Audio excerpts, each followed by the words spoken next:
Good evening, ladies and gentlemen. Thank you all for joining us in this very exciting series of webinars on the Brahmaputra. We are trying to cover all aspects of the river and the basin. We have been getting a very good response. This is the third of the webinar series, starting with 5th of January, 5th of February, and now today we have the next series. And we we have started with a promise of 6, and let's see where it takes us. Today we have a very eminent panel, and even looking at the registration, we have more than 250 registrations. I'm sure people will join. Very eminent people have also registered as audience for this webinar. I think they will join in due course. We will get started. To start with, we have Shri P.V. Suman sir, who was the former DGP of Assam, spent a lot of time there, and I had the opportunity to discuss with him the Brahmaputra. And I mean, I'm not inviting him just from his role as a security. I mean, when we look at the underwater domain awareness, we look at all aspects, right from security to the blue economy or the economic aspect of it, the environment and the disaster management, and also how we can take the science and technology to the people. But my discussion with him was very different, and I thought that it would be extremely valuable to request sir to also give his comments in this webinar. And that's why I requested him to be the opening speaker and give his opening remarks. Sir, all yours, sir. Thank you, Dr. Das. I was DGP Assam when I retired, and have spent more than about 38 plus years on both the banks of the river in places up and down. Well, I like to say that first of all, I think we shouldn't call it a river only. It's a big waterway. Starts from the northern slopes of the Himalayas, from one country, flows into Arunachal, then through Assam, out into another country, and into the Bay of Bengal. So it's quite a long, I think one of the largest rivers in the world.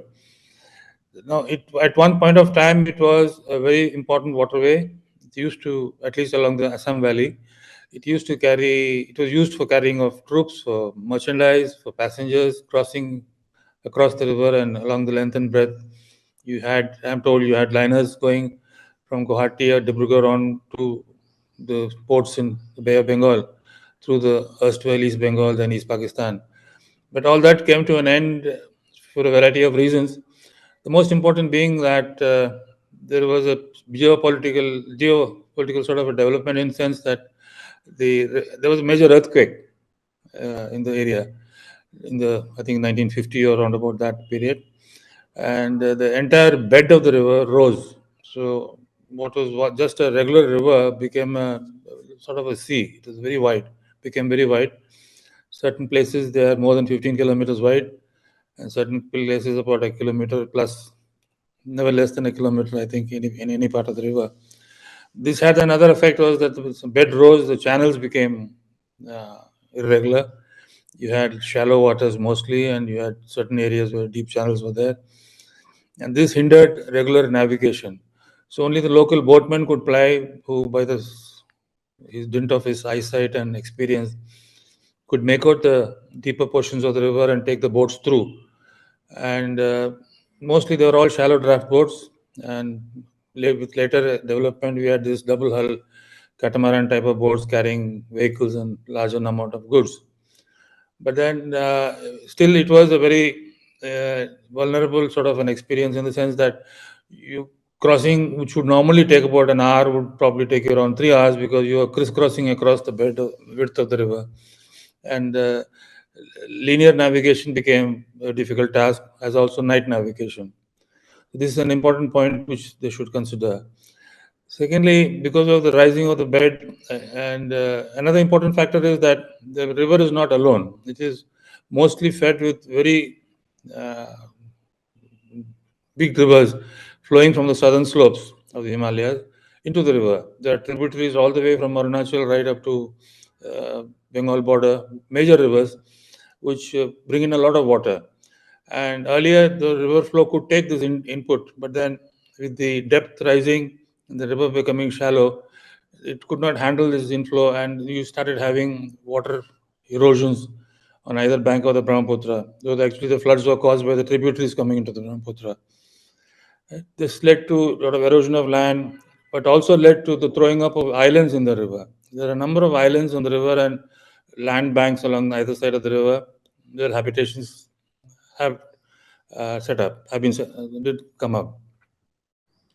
I mean, so you can say that you lost land, you also gained land, but then one doesn't know what you lost and what you gained, because a general survey is difficult to undertake in such circumstances because the topography changes every year with every flood season.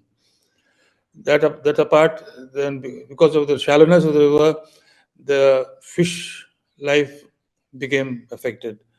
One point of time, it must have been a very thriving fishing industry there in the river, but now fishing is possible only in limited spots. Moreover, there is a endangered species called the river dolphin, which used to abound in Brahmaputra, and now, according to Dr. Das, they have gone into the tributaries. They are no longer available in the main river.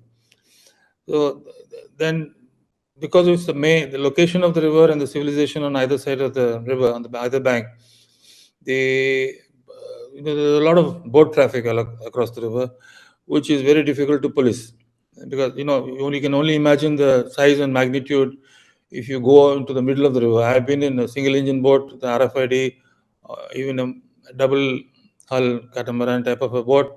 But once you're in the middle of the river, you're in a sea. You don't know. There is no horizon. There's only horizon. There's no shore. You cannot see any shore. So much so it becomes very difficult. You're lost, and it's difficult to spot any vehicle crossing even a short distance away. So there are various challenges in this aspect: how to police the river, how to keep a track of the vehicle, and if possible, how to keep a track of the silting of the river and how the channels open up. Because you might go in one channel in one direction, and after a couple of hours, when you come back, the channel no longer exists. You have to find another channel. So these are all live problems which occur in the river due to its size, the flow of water, and as I said earlier, the rising bed. So these are various problems, I think, which the panelists here might have their own experiences about them, and I hope they'll be able to offer some viewpoints on their own, and also that the Maritime Center would be able to devise ways of. They're trying to use the technology used in the oceans to track ships and naval vessels, to adapt a sort of a sonar technology in the river to track boats, which would be very helpful in the years to come, since now we find that river traffic is being opened up between the, shall we say, central India and up to northeast and through Bangladesh into the Bay of Bengal. So saying that, I would like to throw open the subject for discussion and thank once again Dr. Das for giving me this opportunity. Thank you.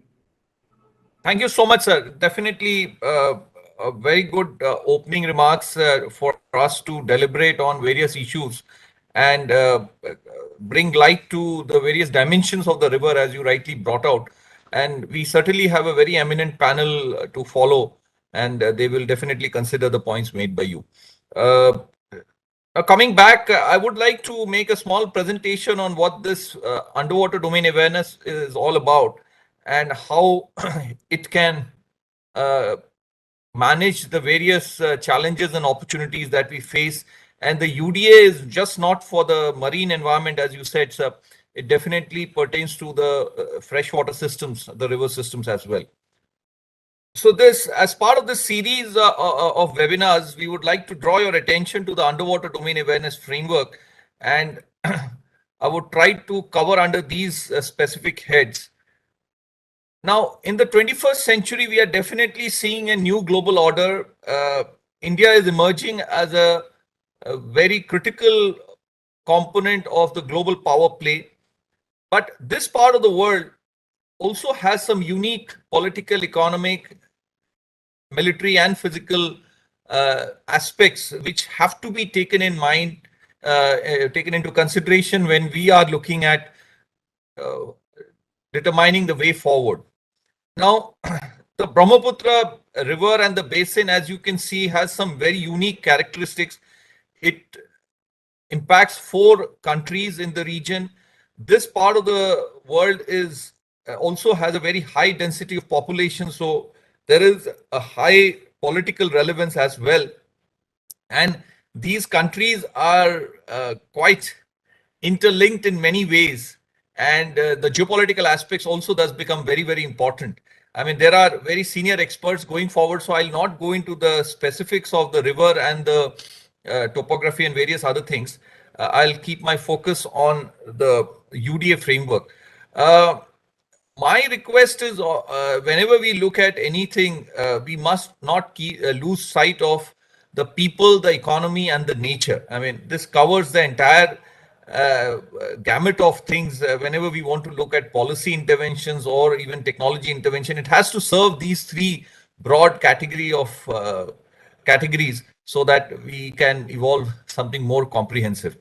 Uh, Suman sir mentioned about the river dolphins. I must bring to your notice that the river dolphins are blind. So they perceive the environment through sound. We call it acoustic vision. And so the acoustics becomes extremely important. Many of the conservation efforts sometimes ignore this aspect, and this is a technology issue. I mean, acoustics uses a lot of technology.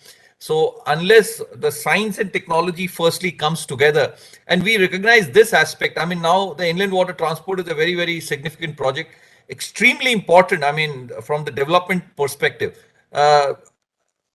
I'm not here to say that because it impacts the environment or the habitat of the dolphins, there should be some restrictions to it. But with better underwater domain awareness, I think we will be able to steer the development in a more comprehensive manner. Going forward, this is definitely an example from the marine systems. What we are seeing today is massive amount of strandings of marine mammals. These are pictures of the western coast.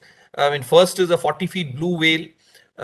Second is a 50 feet bright whale, and the third, I mean, first two are in the western coast, and the third one is pilotless whales from Tuticorin. 90 of them got stranded. This is definitely attributable to the acoustic habitat degradation that I'm talking about. I mean, I mentioned the fact that these mammals use acoustic vision, and if there is high noise because of shipping or various anthropogenic activities, the environment impact assessment has to definitely consider the acoustic habitat degradation aspect. And there will always be a contest between the human development and the sustainability issues. So, I mean, the point I'm trying to make is that with better domain awareness, I think we can steer development in a more effective manner. Definitely, we are not here to say that we should stop development. Now, water resource management is certainly a major issue. Although, if you look at this map, the northeast and particularly the Brahmaputra basin is reasonably comfortable or surplus in terms of availability of water resource. But I think we had senior experts on our platform, and they have mentioned the unequal distribution of the resource available across the country.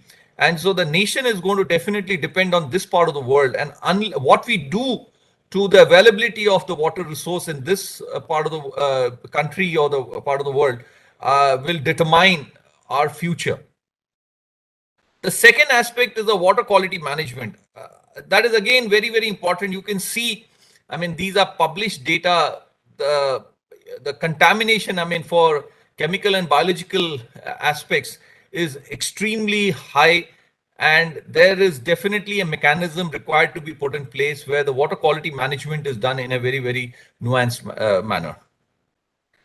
Now, coming to the underwater domain awareness, I mean, I requested Suman sir also to join, not just because of his background with security, but he has a very comprehensive view of things.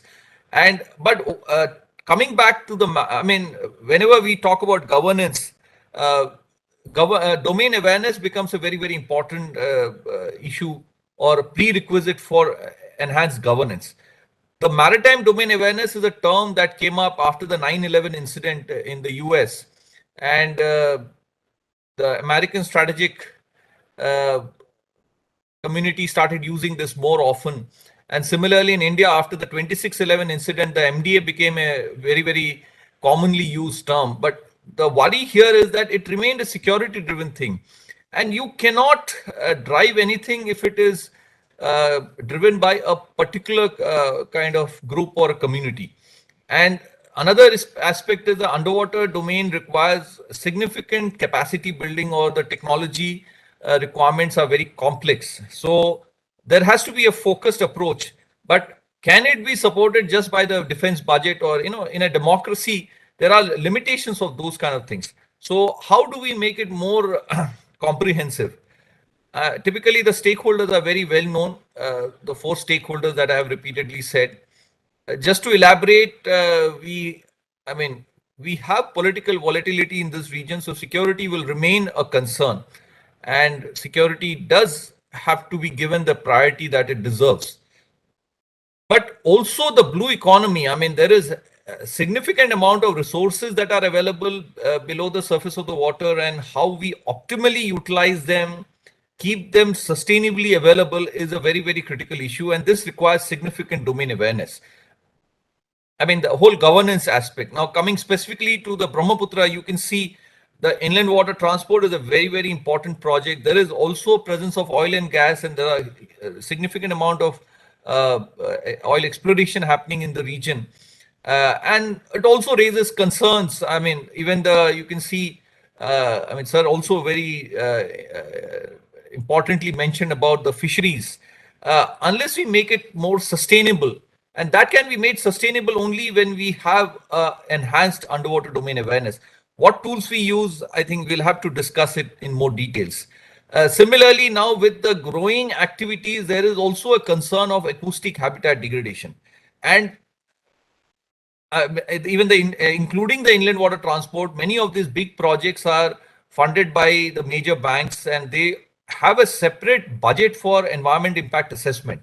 But somehow, these issues of acoustic habitat degradation and probably many more issues get ignored when we talk about environment impact assessment. I don't think any one of us can claim that the environment impact assessment can be done in a very, very comprehensive way, but we must try and reach near perfection whatever is possible.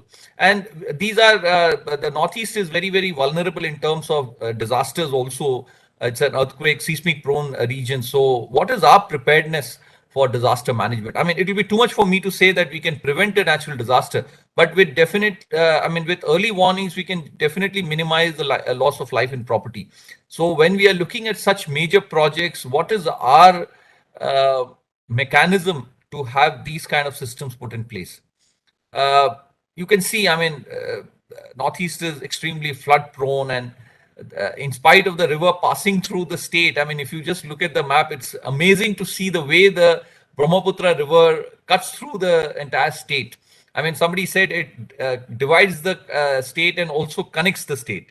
But it also brings a lot of disaster and sorrow.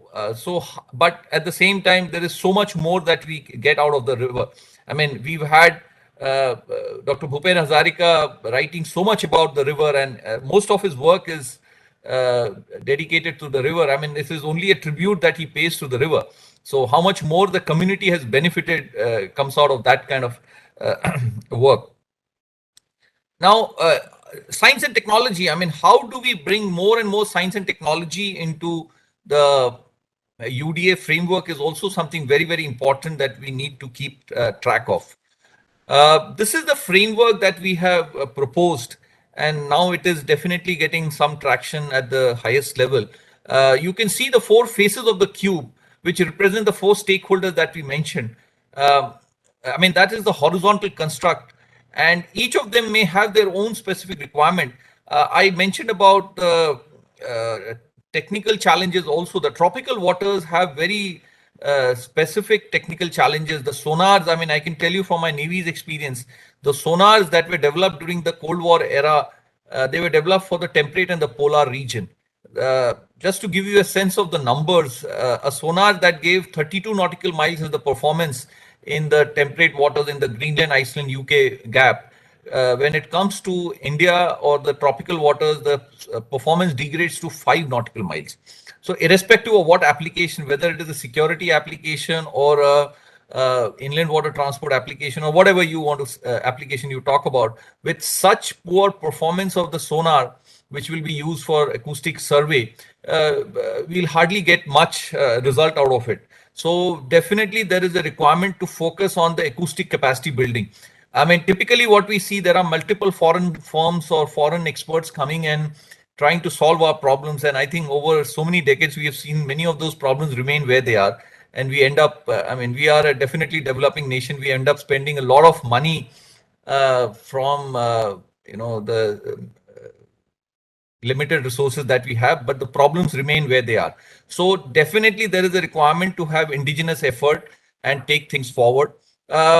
And also, if you see the vertical construct, there is a lot of, I mean, we see a lot of policies being imported from or taken from outside, and they definitely do not get mapped onto our specific, requirements. And there is definitely a need for indigenous efforts. So a lot of data analytics, sensing is required, data analytics, and then only we should look at policy. So it has to be a bottom-up approach rather than a top-down approach where we get the entire policy framework from somewhere and it of course doesn't match to our requirements. Now, the same, the larger UDA framework, I mean, you can see even these smaller cubes that you see are also many of our students. I mean, India, we have definitely, young India is aspirational, and I think they're extremely capable also. Just that a bit of direction. I mean, many times when I sit in industry bodies, people say our young people are not employable. But I don't think we can blame them. How do we give them more purpose is what is probably the responsibility of our generation. You can see these smaller cubes out of the larger cubes. These are the small projects. Many of our, even our PhD scholars are not doing projects which are real world problem solving kind of problems. So you can see these smaller cubes. At the bottom end, you can talk about the technology challenges. On the top, you can talk about the liberal arts students or various other non-technology students who can solve these problems, or you can. So the young India also can find a respectable career opportunity or a respectable professional direction from this framework. And even various government policies can be driven by this UDA framework. I'll not go into the details of it, but I feel this can be looked at in many dimensions, and I think this can give a good direction to the way we would like to look at the UDA framework. Similarly, you can see various aspects, the underwater radiated noise. Now, the inland water transport is an important project being driven by the government. We also talked about the freshwater dolphins, which are there, which use acoustics for perceiving the environment around them. So obviously, the acoustic habitat degradation will be a major challenge. So how do we build ships or platforms which are less noisier?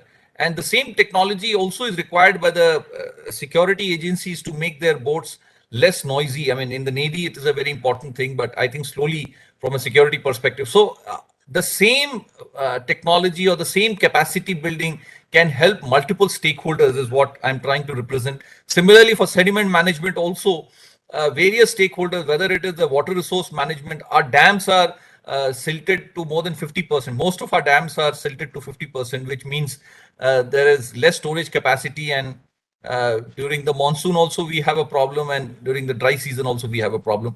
The inland water transport concerning the sediment management would be the navigability of their platforms in the water. Then, as Suman sir very nicely brought out, the river has its very unique characteristics, and how can somebody from outside advise us how to manage the river here? This is the framework that we have developed for user academia industry partnership. I mean, I was very surprised to see, I mean, inland water transport is such a big project. National Waterway number 2 is coming up in Assam, but none of the academic institutions have even started a course on something related to this. I mean, on one end, we have a problem of career opportunity, but how do we get skilled or knowledgeable young people to participate in any of these big projects or mega projects. So that deficit will continue if we do not have a comprehensive user academia industry partnership. And you can see a lot of Government of India schemes are already available, just that they need to be kind of brought in and kind of put. I mean, you can see this funnel. If it is properly managed, then you get effective policy, innovative technology, and better capacity building. And so many of the stakeholders you can see can benefit out of this larger framework. This is something we have developed, and there are so many technology tools that can be brought in for even driving policy. This is a map that we have built from in the maritime domain. There is what is called an automated identification system, which gives you complete information of the shipping traffic in the region. You can see the map of India and how the shipping traffic, and we have used that data to map the underwater noise because of this. But this same analysis can be used for multiple functions. I mean, one is the entire navigability of the river systems. I mean, there is a parallel system called the river information system, which is being developed for the inland water transport. And the same data can be used for collision avoidance, can be used for even sediment management if that is overlaid onto this map. Even the navigability can be ensured, and a lot of inputs can be drawn from this. So the UDA for the river system, I mean, this list is not exhaustive. This is just a representative. Sediment management, as we have discussed, navigation for the inland water transport, water resource management, water quality management, environment impact assessment, acoustic habitat degradation, and I think there can be so many more we can keep talking about. The riverine community, even the fisheries and the fishing activities can also be monitored, and we can make it more sustainable. I mean, the digital ocean, we are working on the digital ocean framework, but the similar thing can also be used for the freshwater systems. So which will give us a much enhanced governance mechanism where the developments can be monitored, and we can definitely keep guiding the riverine communities how to manage the challenges and opportunity in a more comprehensive manner. I think it doesn't require reiteration that the digital ocean, or I don't know what will be the version, digital river, we can say, with more data, real-time data, the policy will be far more kind of closer to the reality. I think so. At MRC, we've been doing a lot of sensitization programs. UDA Summer School is organized every year. Last 2 years, because of the pandemic, we've not been able to do it. Otherwise, we've had even students from Northeast coming all the way to Pune and Mumbai to be part of this. And we also take them to Goa for 2 weeks. And it's a 6 weeks program, a fully residential program where each of the student, I mean, we've had 40 students from all over the country. And now, hopefully, either this year or next year, we'll also have people coming from our neighboring countries, also Sri Lanka and various countries in the Indian Ocean. So you can see a whole lot of senior experts, senior strategists, diplomats, bureaucrats coming and sharing their, and the good part is that senior people definitely like to see the young generation taking notes and taking things forward. So even the former naval chief, the chief minister of Goa, you can see whole of the director of NIO, National Institute of Oceanography, former director. And we also do field work in the Khadakwasla Lake. We have done actual data collection, data analysis.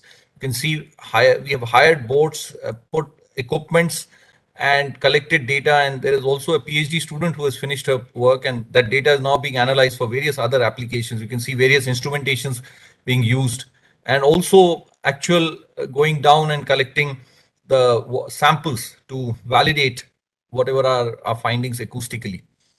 So I would, to take this forward, I would propose an outreach, engage and sustain program.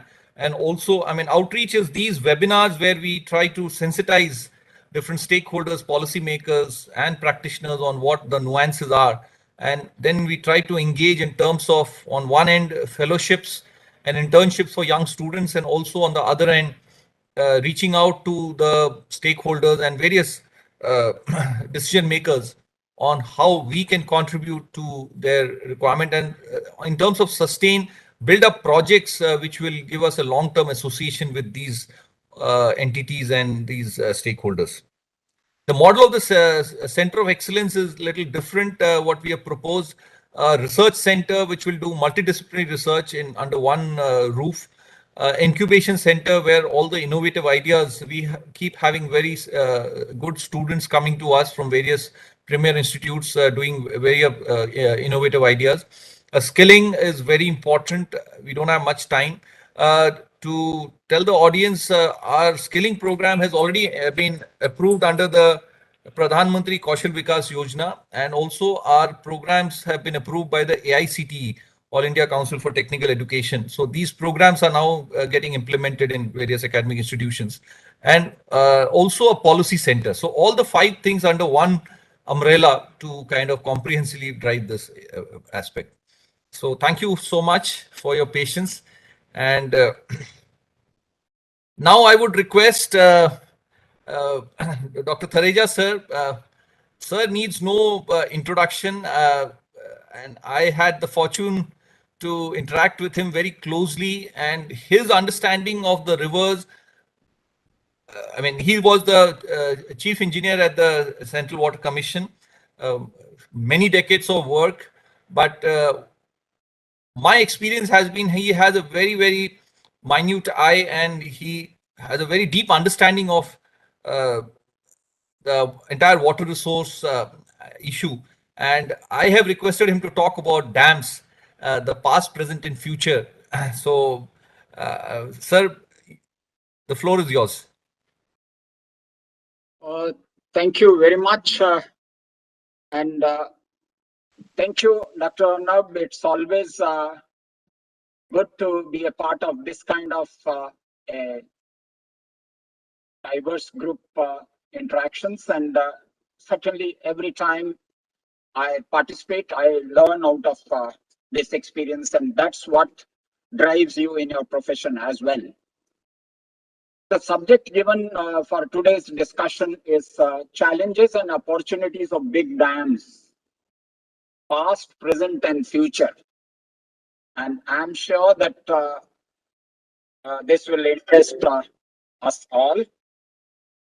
We are focusing on Brahmaputra, and we know it's a lifeline of the Basin states and certainly for Assam too.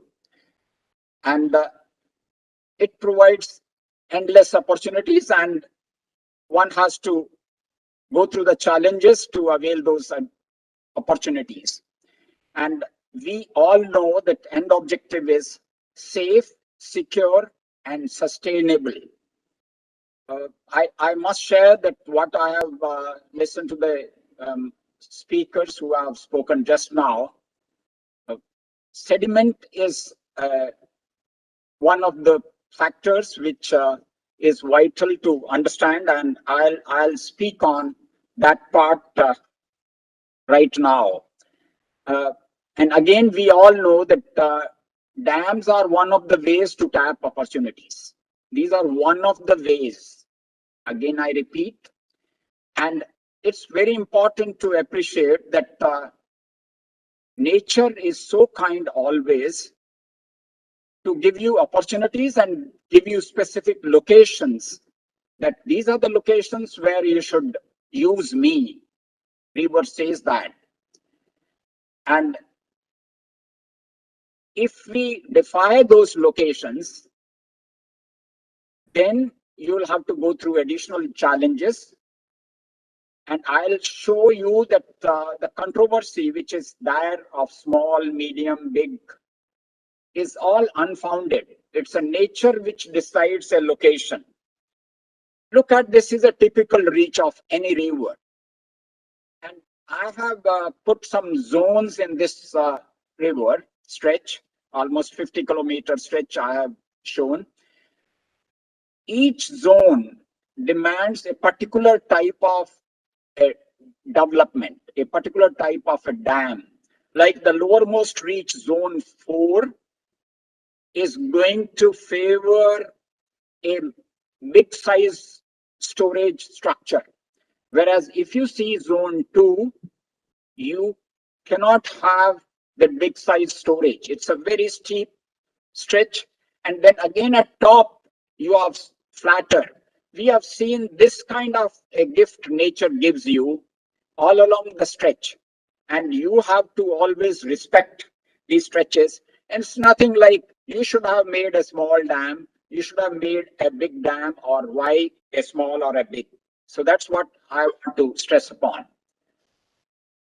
Now, the focus, the requirement given to me is past, present, and future. We know that when you want to avail the opportunities through dams, then you are to go by the needs, and needs are always linked to the time. Whatever I need today, like climate change was not a necessity 50 years from now, but today we are posed with that situation. So need also keeps on changing. Likewise, challenges also are linked to the time. You have a same challenge, but you have a different knowledge base with the time. What was possible yesterday is possible in a better fashion today and will become more convenient and easier tomorrow. And that's what is the strength which we have to carry along. Again, I like to share that when you are talking of Brahmaputra, a mighty river, you will have a mighty kind of requirements, a mega kind of requirements, the mega challenges, the mega opportunities. And if you want to, for a mighty river like Brahmaputra, you can go over the statistics. It's quoted word over. It's quoted within India, amongst various basins. And again, just to give you an idea of the mightiness of this river, single dam which was planned on Dehang, or a Siang river that is called, was Siang Dam. It was even bigger than the three gorges. So at that time, when this project was on the drawing board and when we used to see it in our drawing boards, 27 units of 700 megawatt were planned, and 47,000 meter cube was the storage. 47,000 million meter cube, 47 BCM. Imagine that was kind of a 5 times Bhakhara. And if you imagine Koina, which is a big project in Maharashtra, it was 15 times Koina, 15 times Teri. That is the level of this river. Look at this is a basin-wise potential, storage potential. Look at the space which Brahmaputra has captured in this. The biggest space out of our resource available in our country. That is a mightiness. And that is what brings the challenges also of the same proportion. So even in the word scenario also, when you see Brahmaputra, it stands very high, very tall. Now, I have said that Dehang, Subansiri, Lohit are some of the main contributors. And we know that I have just now said that the flow coming from Dehang itself is 180 BCM. That means almost 1/3 of the total flow of Brahmaputra. Imagine this is a single stream, and certainly it has a transboundary features too, because a good catchment is contributed by Tibet. And again, even if you see Subansiri, though it is almost 1/4 of Dehang, but it is still amongst the bigger ones. And it is even Subansiri also is 1.5 times Bhakhara. 1.5 times Bhakra in terms of its capacity, whether it's a power, whether it is a water availability, whether it's a security, whether it's advantages. So that's the kind of features you are to look at when you are thinking of Brahmaputra and the dams, the big dams. I felt that if I have to put across the opportunities and the challenges, I should go over some case histories. And I could think of Lower Subansiri. Lower Subansiri has been in the media, in the news media and other medias for decades. And this will be a good example to work on, to discuss on how Lower Subansiri as a project was conceived and what is its present status. Conceived means when it was conceived 50 years from now or 60 years from now, what was its shape, how it changed with time because it didn't come up on the ground, and how it is going to go in times to come. So that you can appreciate the subject which has been assigned to me, the past, present, and future, as well as the challenges and opportunities. This is a kind of map of the Lower Subansiri. If you can see the Lower Subansiri, like this is the location of Lower Subansiri.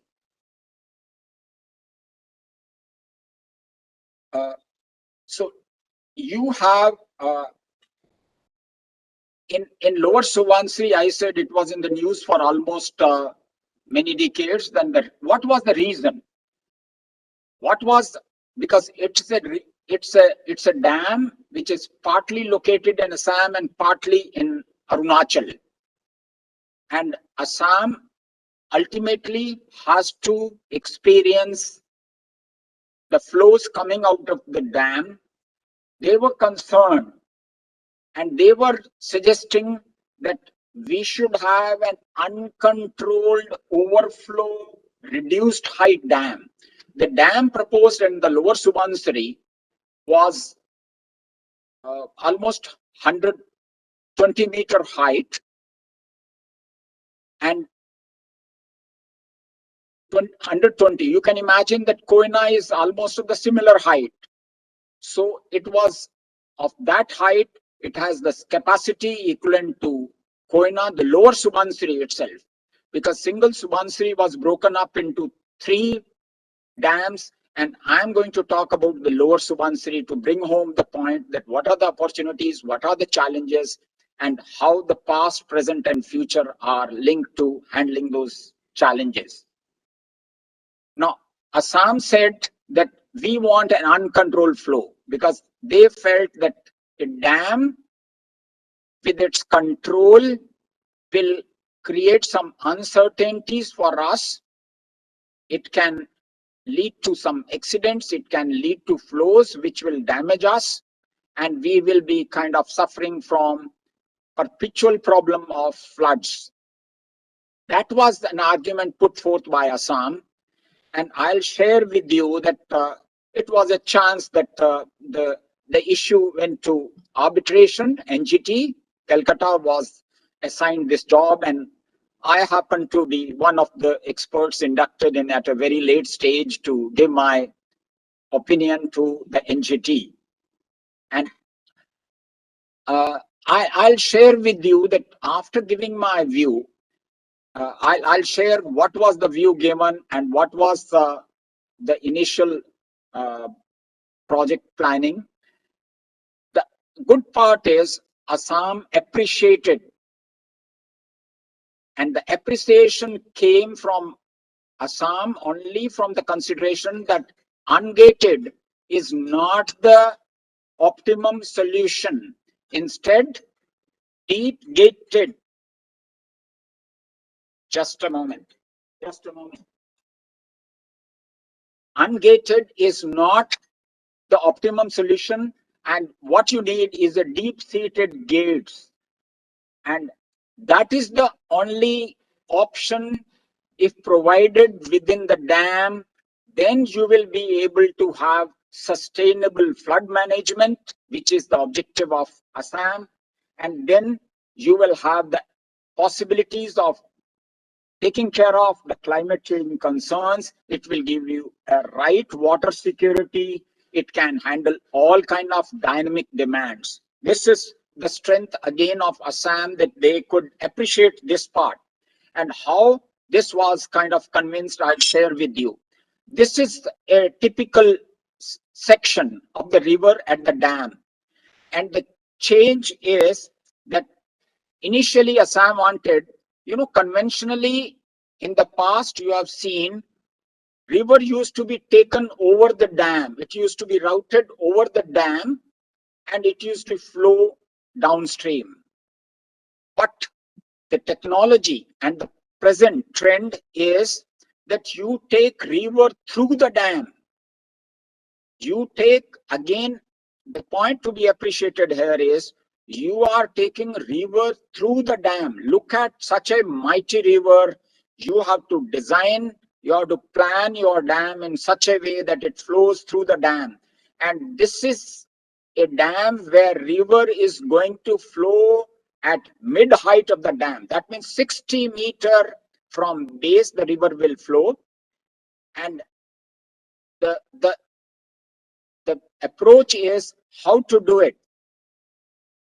Now, what is needed is that you have, when you take such deep-seated gates, when I say gates, ultimately your aim is to hold water. Ultimately, your aim is to store water. And at some stage, when river water has to be stored, when it has gone through its flood kind of a situation, then you have to close the gates. So it is as good as the gates will replace the original dam and hold water, and then you are going to control your flows with the gates. And that is what is the present day technology. You can imagine the size of 11 meter by 14.7 meter height gates, and there are 9 gates to carry the entire flow. And when you think of the flow of Subansiri, sometimes when you stand right at the bank of Subansiri, you feel that it is, the hang is like an ocean flowing. And this is also one of the very mega rivers. So that has to be taken through the dam, and that is what has become possible with the technology. So dam has to be equipped to control its storage, and how it has to be done? By deep seating the gates, not having gates right at the top. Like you take Koina, you take Bhakhara, you take all our projects which have been built to store. As Dr. Arnab said, that they are silted up. Truth is, yes, they are silted up. But if you are going to have the river through the dam, then you are going to carry the sediment downstream along its regular route. And whatever is the destined location of the sediment, it has to go to the sea. As usual, it was going without damming. It has to flow down. So you have to work with that kind of engineering, and that's what is the present day trend. We have implemented it in Lower Subansiri. We have done it on other projects, and that's the norm. Now, so you have to take the river through the dam with its route as close as possible to the original route of the river. The requirement is, like I said, you are taking the river at 50% height. Though majority of the volume of storage is above the gates. In though 50% of the height of the dam is below the gates and 50% is above. But when you take the storage holding below the gates, it may be 15%, 10%, that order. Almost 70, 80, 90% of the storage stays above the gates. Now, I like to make you think that I think in 2013 there was a flood in Uttarakhand, and Tehri was considered as a savior. Tehri saved the Haridwar and other important cities downstream, towns downstream. How? Because Tehri could Tehri could have the storage which could absorb the entire flow coming.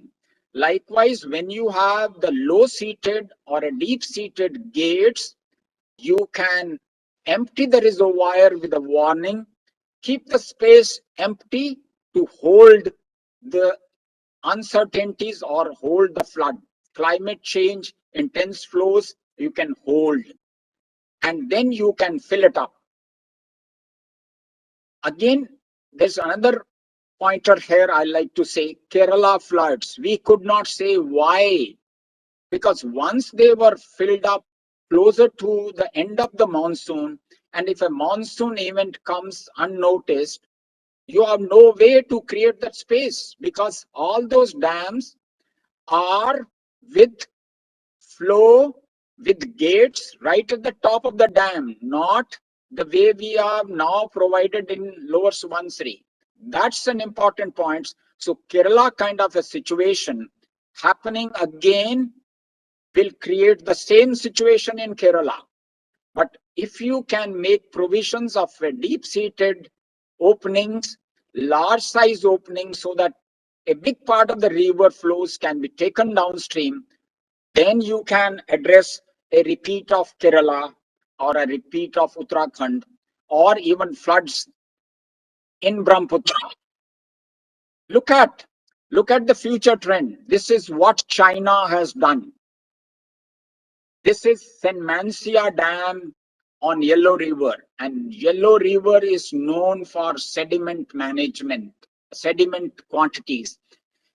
This was a Bhakhara-sized dam, and in 4 years, 50% of its capacity was eaten away by the sediment.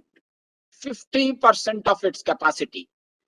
And certainly you cannot sacrifice this dam. You have spent a lot of money. So look at what China did. They created openings. Are you able to appreciate? They created openings through the dam so that the sediment can be taken downstream. And at some stage for Three Gorges project, incidentally, I was in Berkeley University at that time, and I could see some of their studies. I'm talking about 1985, 87, that period. And the Western world was kind of apprehensive that Three Gorges Dam, with its capacity of 40,000 million meter cube, that means 40 BCM storage capacity, which I said is kind of 4 times Bhakhara, that will be eaten up very soon. That was a feeling of the Western world. And when I could see those studies being done in Berkeley University, I could feel convinced that what China is thinking. They said for hundreds of kilometers, we can travel along with the sediment laden flows in the river, and we can monitor it, where it has to settle and where it has to pick up, how it has to be taken through the dam. They have also made a provision of a deep-seated gates in Three Gorges. Look at the kind of a sediment taken downstream. You have to imagine that we keep saying Bhakhara has a life of 300 years, precisely 330 years, and almost 70 years are already over. So for another 250 years, Bhakhara is going to be there. Can you think that you can build another Bhakhara there? No. So you have to think of a technology interventions at some stage. What China did was, in a desperate way, what world is doing now, and what in India also we are capable of doing it, is in a scientific, systematic way. You can make cuts through the dam with the cutters. So when the need arises, technology follows. And when compulsions are there, this is where the science helps you. So it is here I like to have another pointer. Like I have heard quite often, decommissioning of dams. Could you decommission St. Mancia? Could you decommission? Could you ever think of decommissioning Bhakra? No. We keep listening, but only unimportant dams world over are decommissioned. When I say unimportant, means the role which those dams was playing is being taken over by some other alternative resource which has been created. Those, and again, if they have outlived, and rectification or renovation is going to be costly, there are easier options, yes, decommissioning is required. And we keep listening that USA is decommissioning 50 to 60 dams per year. But what are those dams? I have been a part of their decommissioning exercise, and I have been attending those meetings in Stanford University. And I asked them, are you going to decommission Hoover Dam at some stage? They said, we are not fools. So likewise, never think of decommissioning at any stage. When I say decommissioning, means the thinking in the past was, you have a structure or a dam for a particular life. When I say life, when we did engineering 50 years back, we have the codal provisions which says you have to store sediment, and after some years of storage, you have 100-year life. But after some life, you have no other option, but the flow will just go downstream. Now, can you imagine that if our Bhakra silts up after 250 years from now, entire capacity is lost, what are we going to do? We are going to let all water go downstream to Pakistan and deprive our Haryana, Punjab, Rajasthan, and the entire country of the granaries. So we have to think of doing some intervention, and that is what engineering is bringing us. And this is possible by innovative engineering which is possible by today's standards. So what I have talked is sustainability of the storage. The past practice of 100-year life of a project is a myth. We are to have a sustainable storage for all our future generations, and that is possible. One is, today that projects we are making, we have to position our gates.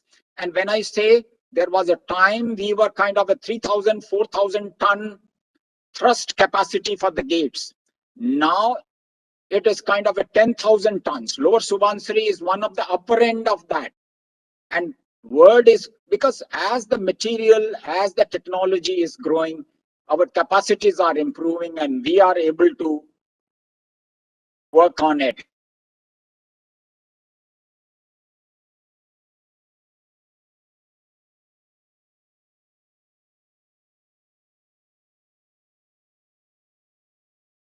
I think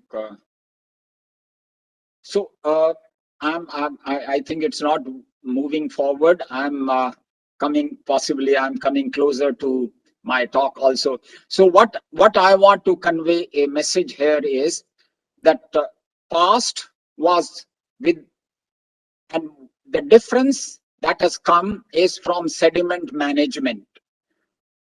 What you are doing is not holding the sediment in your reservoir volume. That was a practice, whether it's a Bhakra or whether it's a Hirakud or whether you have Nagarjun Sagar or take any other project in our country. We are all storing sediment, and future is not to hold the sediment, but to take it through. Now in lower Subansiri, the sediment will be held for 50% of the height of the dam where we have no control, but a big volume will be held as a live storage all through its life. And that is where Assam will gain. Assam will gain when I say they will have the entire storage available to them to work on its advantages when it comes to climate change, when it comes to water security, when it comes to all future needs. That's a strength of a present day technology. And what is there in the future? What is going to be in the future? You have to manage your existing resources to become equivalent to what if those projects are built today. You can't, suppose you sacrifice Bhakra, you can't have another location for Bhakra. So you have a gifted location, which I said, that's where you are to work on. And you have to, again, I'll just like to share with you, Tarbela Dam in Pakistan is almost silted up, as Dr. Arnab has said, 50% reservoir silting. It's happening in all the countries of the Himalayan belt, whether it's Nepal or India or Pakistan. So what are they going to do?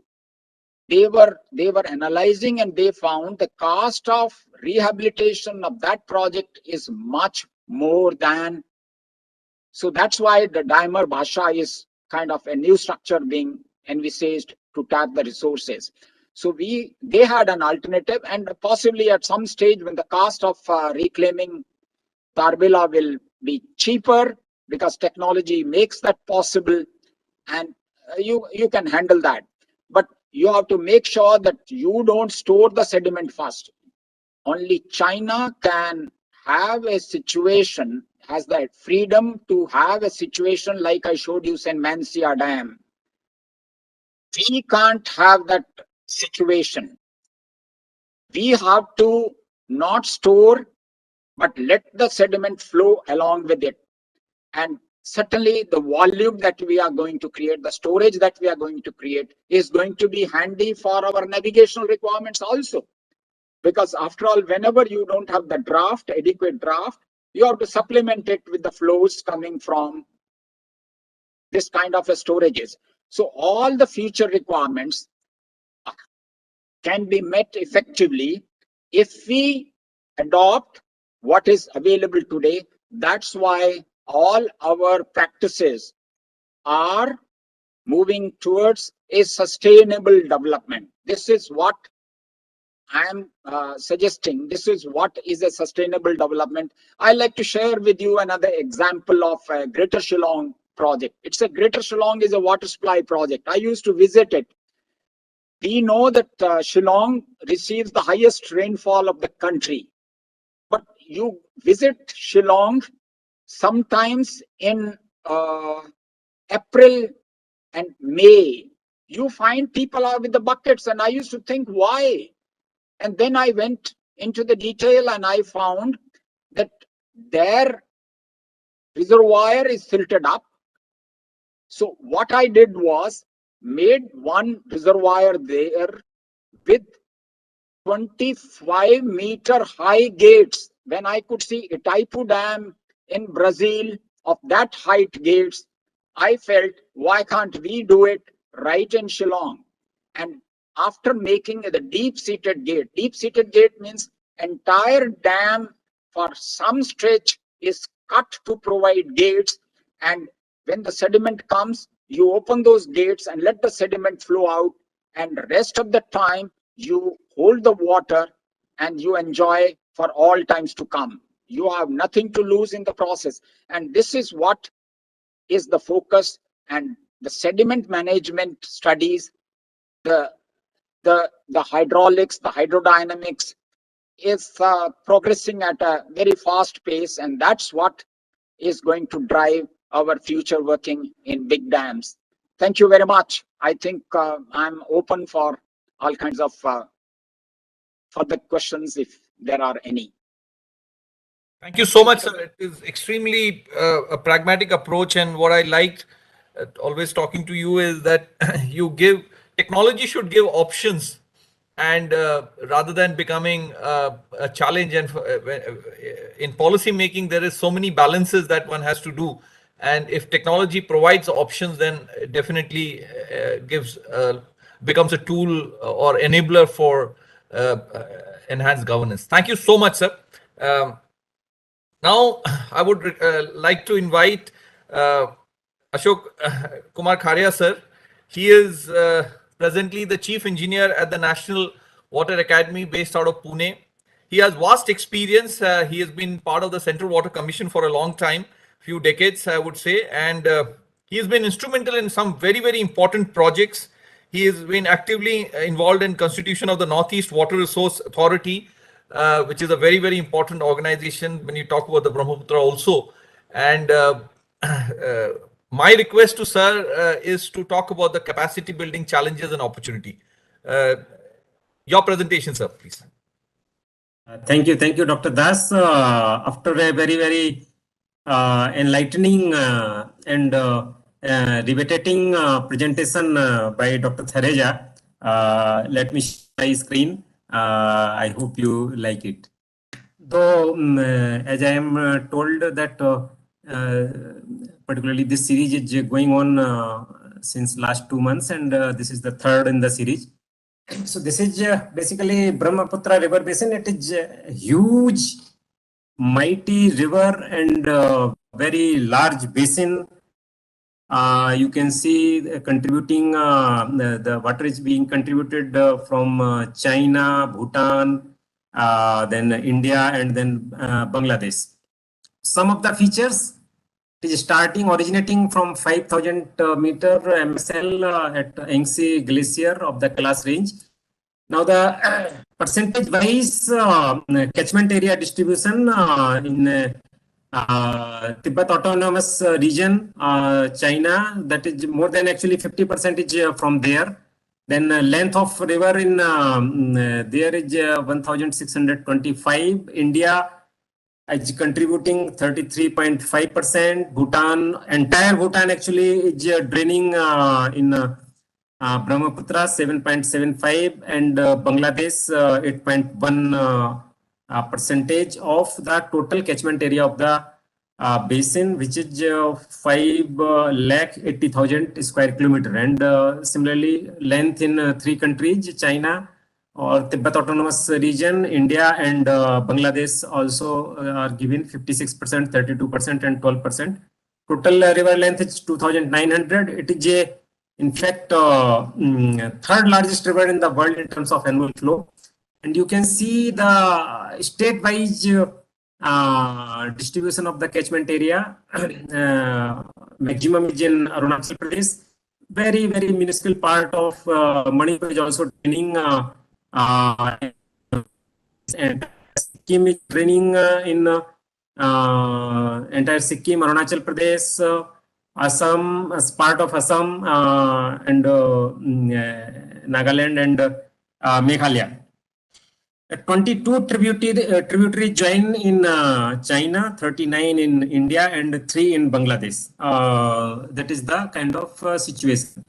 And in Indian context, if you see that Brahmaputra water availability is 530, around 527 billion cubic meter, and if we add Barak and others, then it becomes further addition of 87 billion cubic meters. So it actually crosses 600 BCM. Now, this is something important. Catchment area of the basin in India, basically, when we are talking 5.9% country's total area. Annual rainfall is 2,720 millimeter, whereas average annual rainfall of the country is around 1,100 or 1,070 millimeter. Water availability is 26.4% of the entire country, and if we add Barak, so it becomes 30.7%. But with this huge water availability, the utilizable surface water resources are 3.5% only. So that is the kind of big challenge which we are facing to make the available water utilizable. That is certainly a challenge. Per capita water availability, more than 13,000 meter cube per annum as per the 2011 census, and water availability at national level means if we compare from the Brahmaputra basin or the northeast, then against 1,651 meter cube per annum, it is almost 8 times, 7 or 8 times. Hydropower potential 31,000 megawatt. There are different estimate at in different reports, but this is from the report of CA at 60% load factor, which is very high, 41% of the country's entire hydropower potential. And unfortunately, so far developed only 6.5% of the available potential. Flood and inflow forecasting stations, there are 44 which are being managed by Central Water Commission. And if we add Barak and other rivers also, then it becomes 50. Now, besides recurrent floods, erosion, landslide, earthquake, GLOF, I think we all know these are the very serious hydrological issues in Brahmaputra Basin or in Northeast. No doubt that climate change, from climate change point of view, this whole region is very sensitive and vulnerable, and slighter change in the different parameters may make larger changes in hydrological scenario. So I will not take much time, but Dr. Thereja has very succinctly gave that where the training and capacity building needs are there, particularly in technology area. So it is huge considering the issues being faced by the Brahmaputra river and its tributaries and the pupil there. So flood management is certainly most important area if technological part, technological area. Flood modeling, inundation modeling is now with the increasing computing facility and data availability in free domain.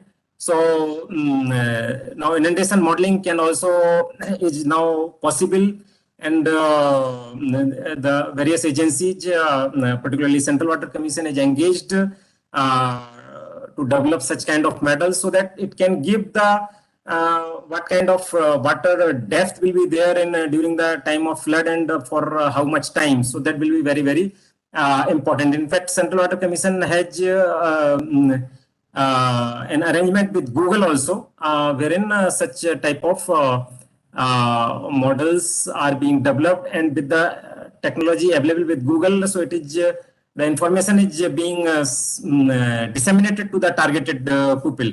Erosion control measures, including landslide, river morphology, these are the technological areas wherein training and capacity building needs are important, particularly for Brahmaputra Basin and Northeast area. Hydrological data collection, management and analysis. This is important because in the plain, the river flows data collection or the methods are available, various methods are available for river flow measurement.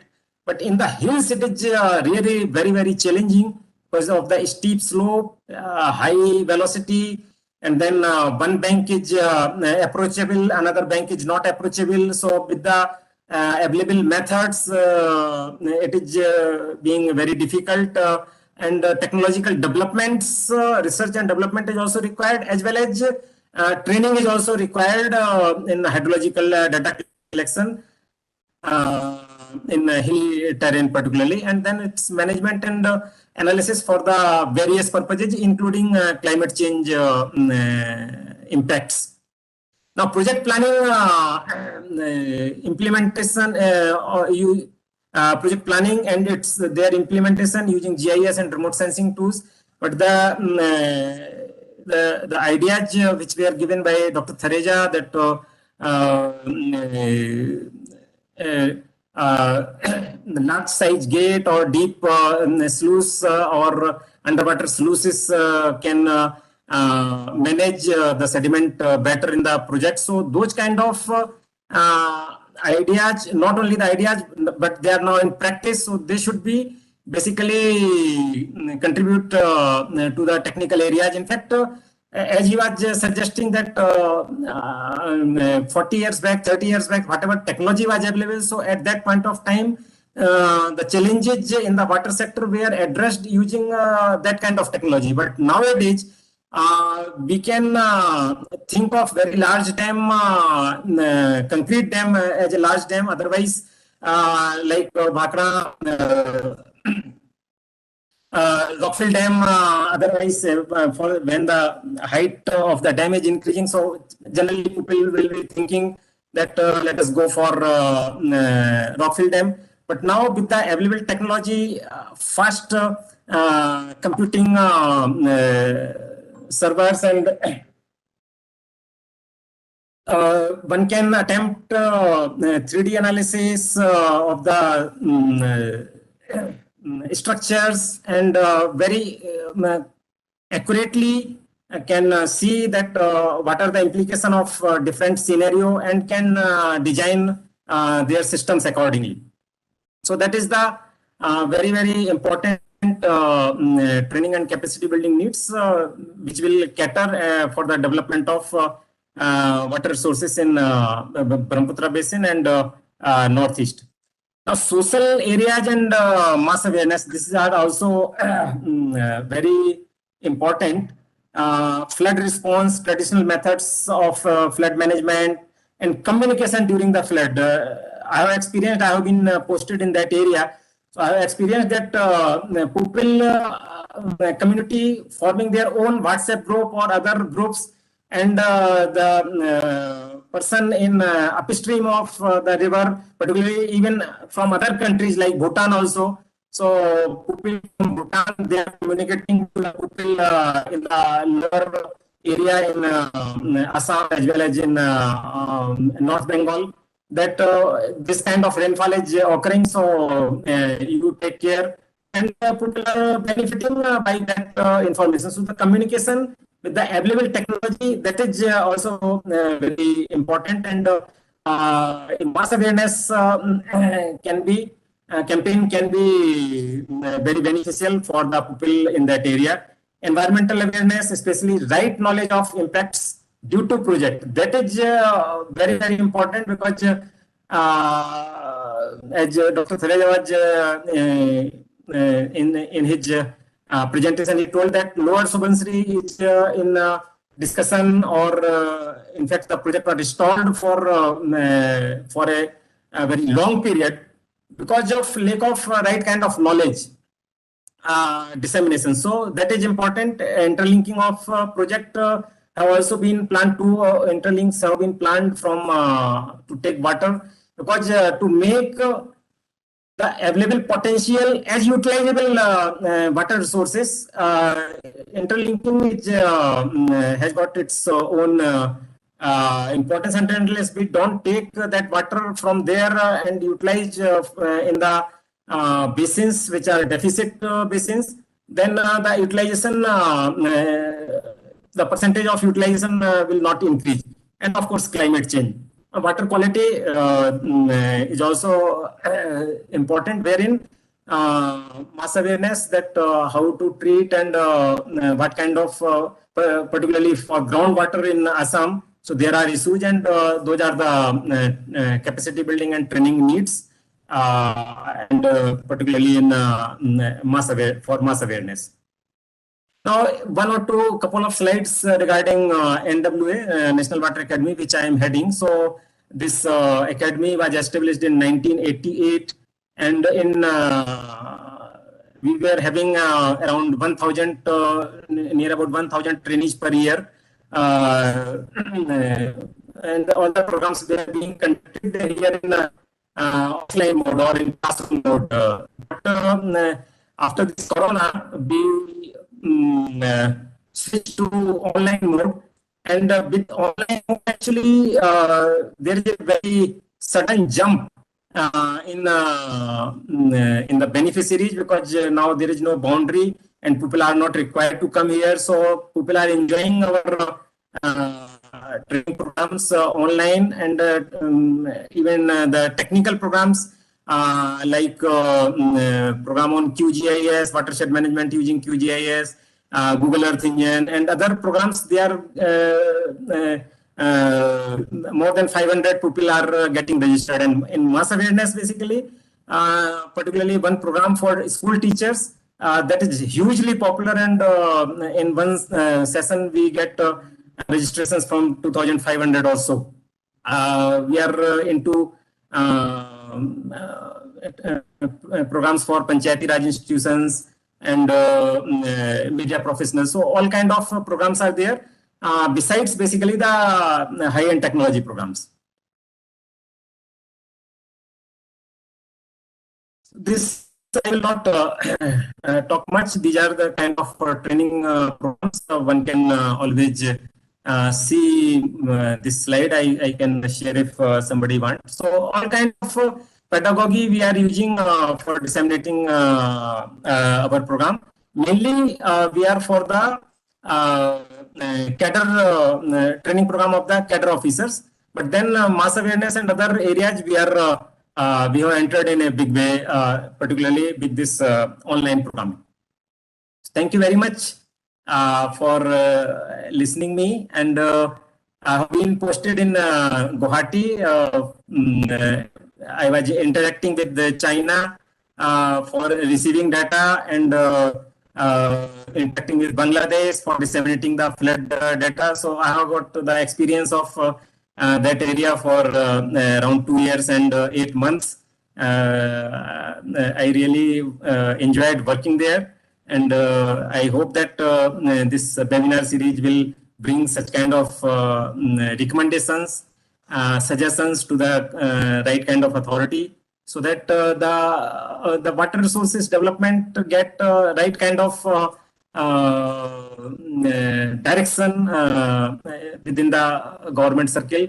And as Dr. Das informed that we were instrumental, basically, myself and Mr. M.K. Sharma, who is retired member. So that was the first draft for Northeast Water Resources Authority, which we prepared in 2004-2005, and struggled a lot. And then it is changing shape from Neora to another name, then another name. I don't know what is the name right now, but the things are going on since then. Thank you. Thank you very much.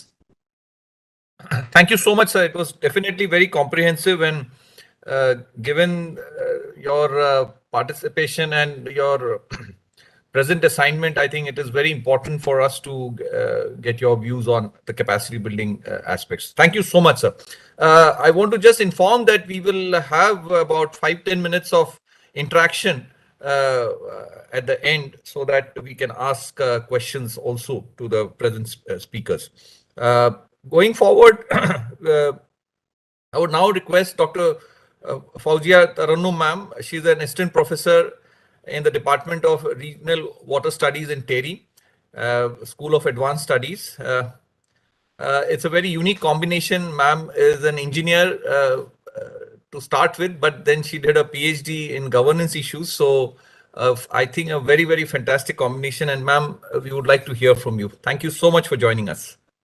Thank you very much, Commander Das. I think it was really very, very insightful sessions, the talks that have happened prior to me.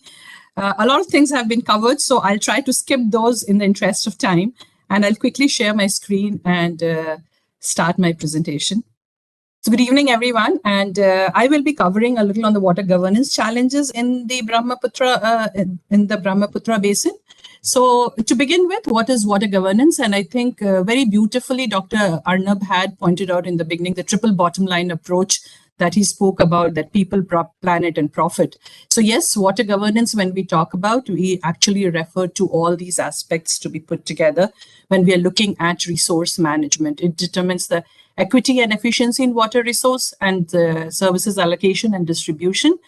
And it also actually incorporates the socioeconomic activities and the ecosystems. So who gets water? So very important that in terms of water access, who is getting water? what kind of water that person is getting. So we often talk about, access to water, but is it good quality water? And when we are looking at Brahmaputra Basin, there are already cases of arsenic, mercury in that region. So do people get access to good quality water? When and how? So how reliable that water is, and who has the right to water, and related services and their benefits. So these are the things probably that gets looked at when we look at water governance. So sometimes people use the term governance and management interchangeably. So governance is an umbrella concept and very loosely used. It refers to the way control and authority are exercised over a country's resources. But management refers more to the nitty-gritty in terms of handling of day-to-day affairs. So if I give you an example, I would say that there is policy and then you have institutions which are there. Now, policy needs to be governed properly to ensure that they trickle down and meet the objective for which they have been designed. So governance basically looks at that, and management is the institutions actually then manage the resources. And the other thing is people also mistake governance and government. So many at times we have government, but we see the governance part of it missing. So that's another thing that we need to really look at, that to differentiate between governance and government. So what are the challenges in water governance? These are broad challenges that I have spoken about here, but I would then address 7 specific challenges. Obviously, that's not the exhaustive list of challenges that are there, and perhaps there would be many subsets within those challenges. So water allocation definitely is one challenge that's there, especially when we are looking at transboundary rivers. So both geopolitics and hydropolitics into play when it comes to water allocation. Then government policies greatly affect water allocation as well. The hydrodiplomacy part of it also gets into play here.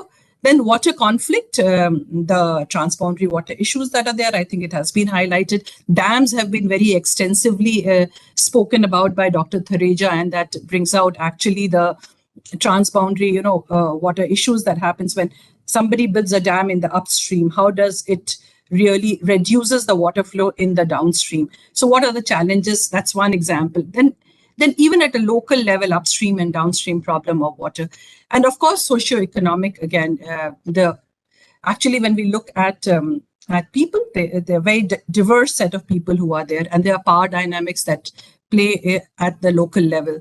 So how do people of a particular socioeconomic group get easy access to water, whereas there could be somebody else who is denied access to water?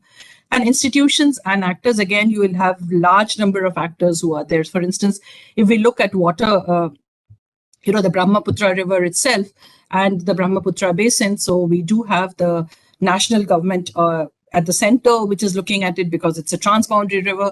And then we have water being a state subject, so we have the water authority there as well. And then we have the Brahmaputra board, which also looks at that. So there are multiple organizations, and if their roles are overlapping, then probably the accountability becomes questioned there.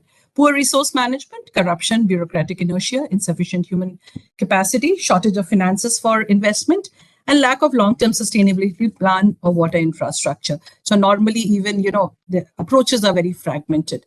I'm not going to touch this because it has already been spoken in detail. So I'll come to the first challenge that is there, specific to Brahmaputra Basin when I'm looking at. So lack of basin level governance approach. So if we see the treaties, or rather we see the agreements and the MOUs that are there, they are bilateral, whereas this river actually covers 4 countries. So whether we need to really have a multilateral approach, because again, rivers don't really respect administrative boundaries. And the countries which are there, in the different riparian countries which are there, they have different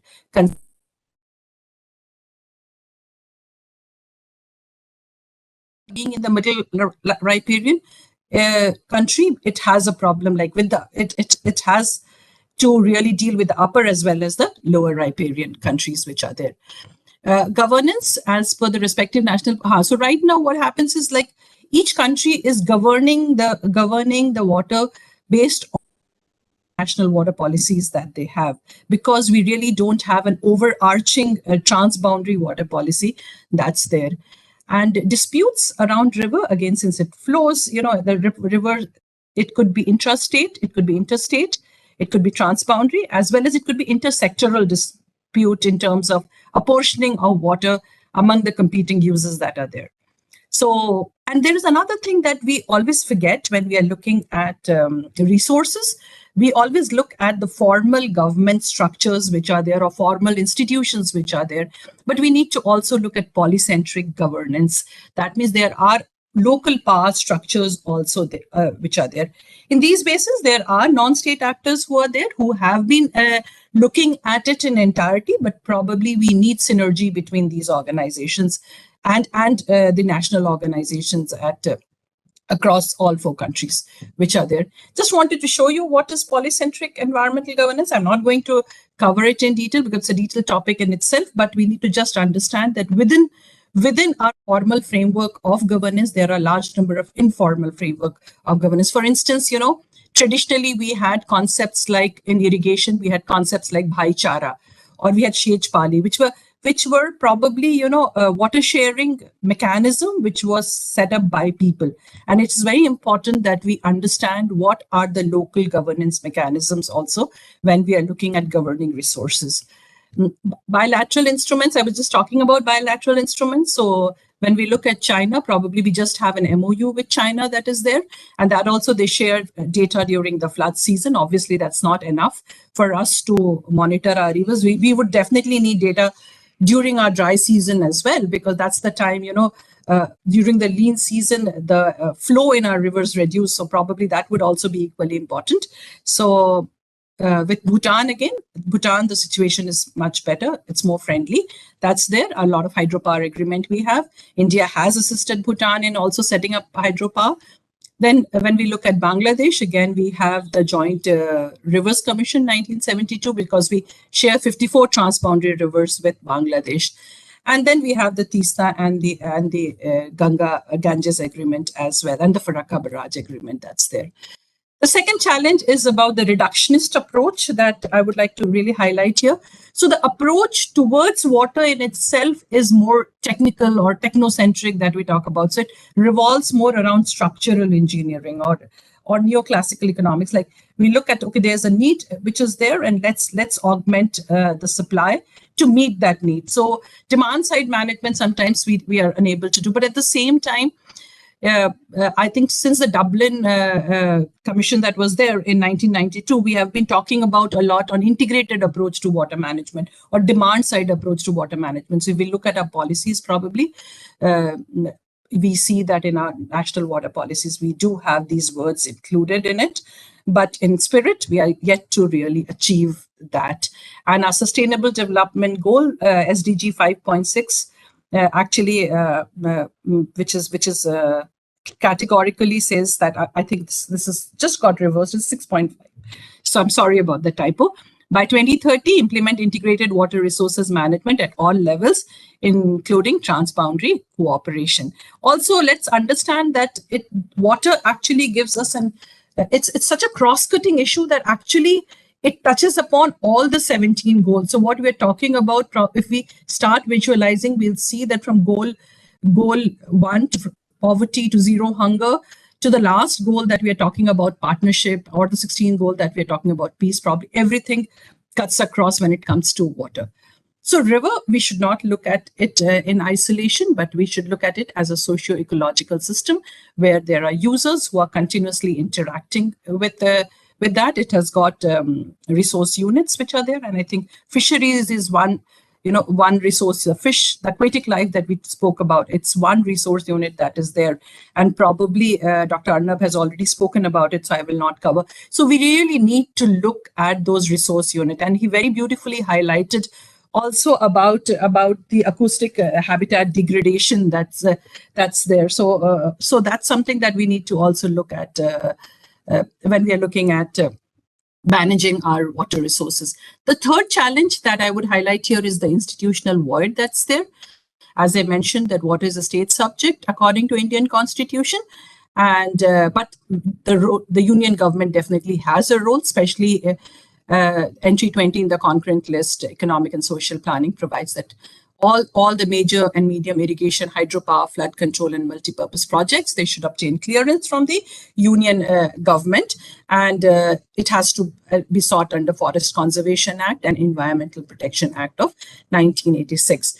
The 73rd and the 74th amendments of the Indian Constitution has also brought in local level governance into water governance, and it says very clearly that village and city level governance in terms of drinking water, water management, watershed development, sanitation has to be at the local level. So there is an element of decentralization that has been brought here.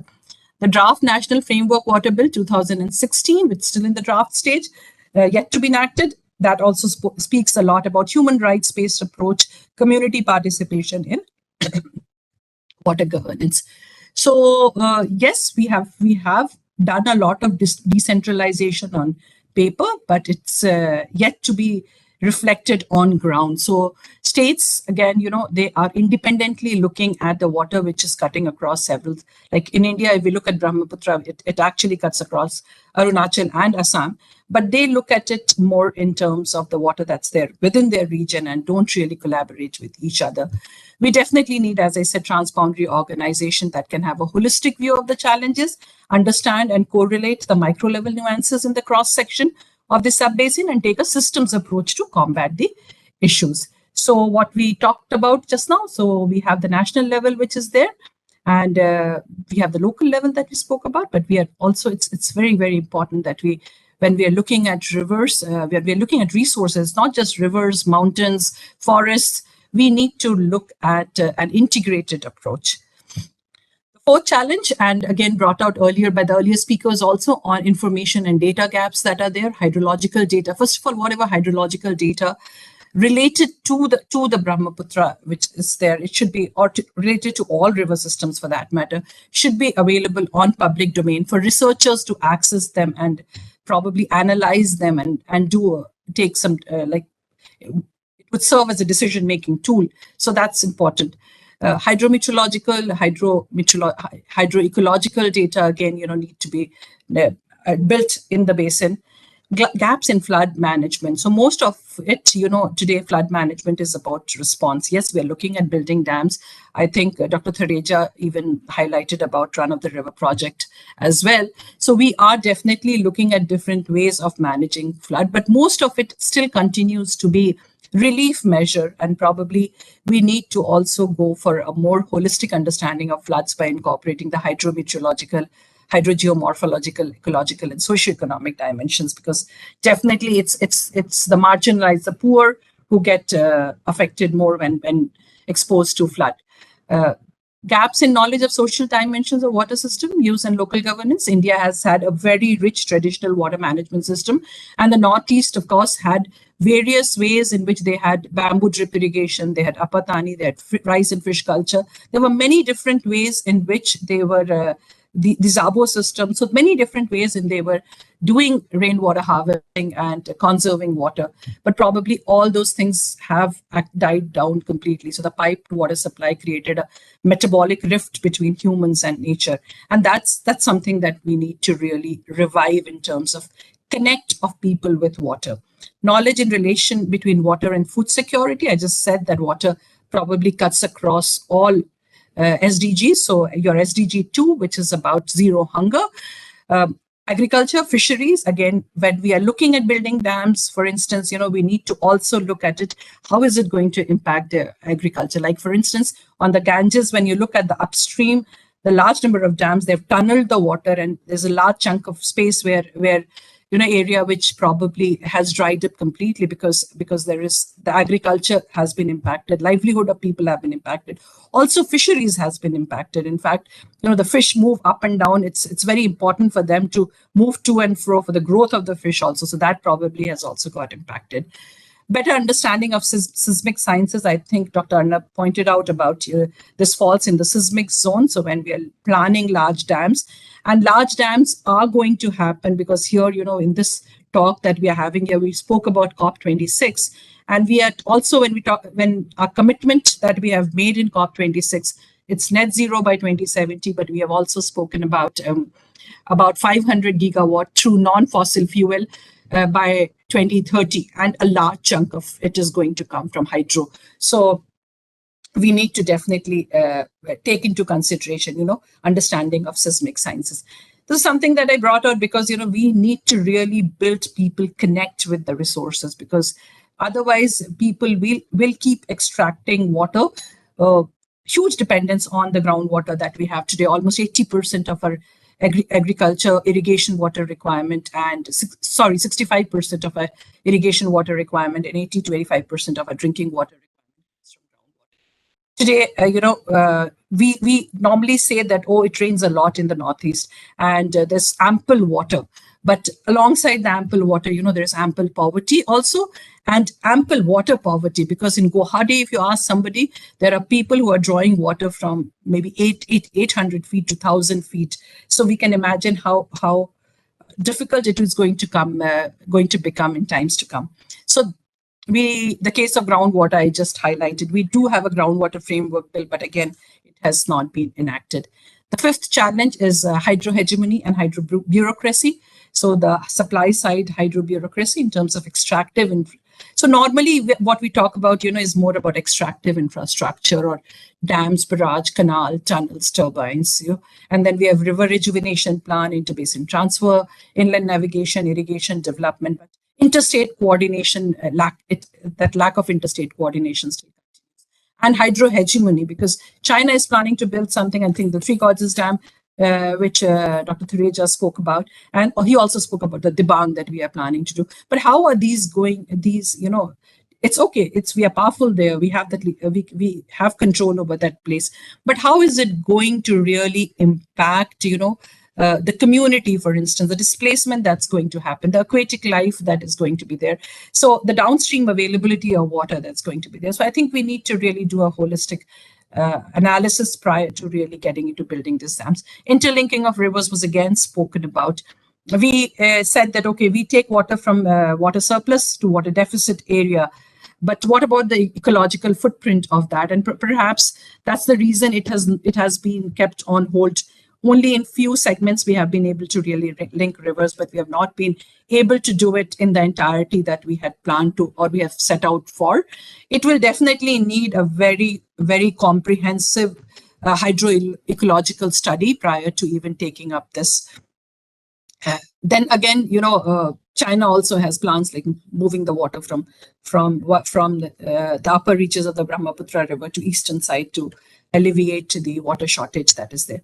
Climate change, the elephant in the room. We have the IPCC AR6 assessment report 6, both the working group 1 and now last Monday, I think the working group 2 report is also out, and it extensively covers the problem that the Hindu Kush Himalayan region is going to face in the light of climate change, whether it's flash flood, debris flow, landslide, snow avalanches, livestock diseases, and I think we are experiencing it all, including glacier retreat.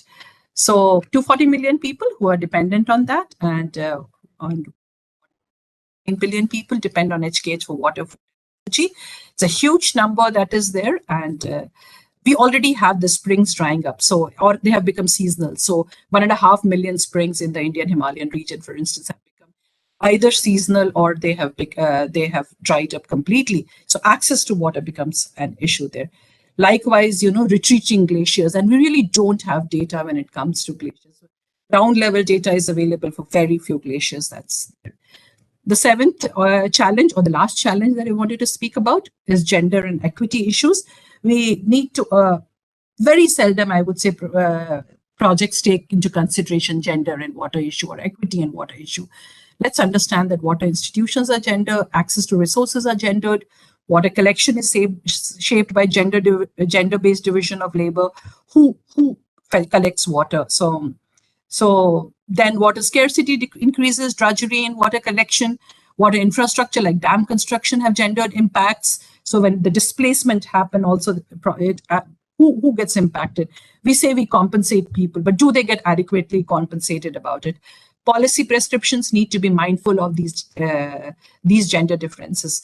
Environmental degradation, again, when we talk about it, has differential impact on men and women.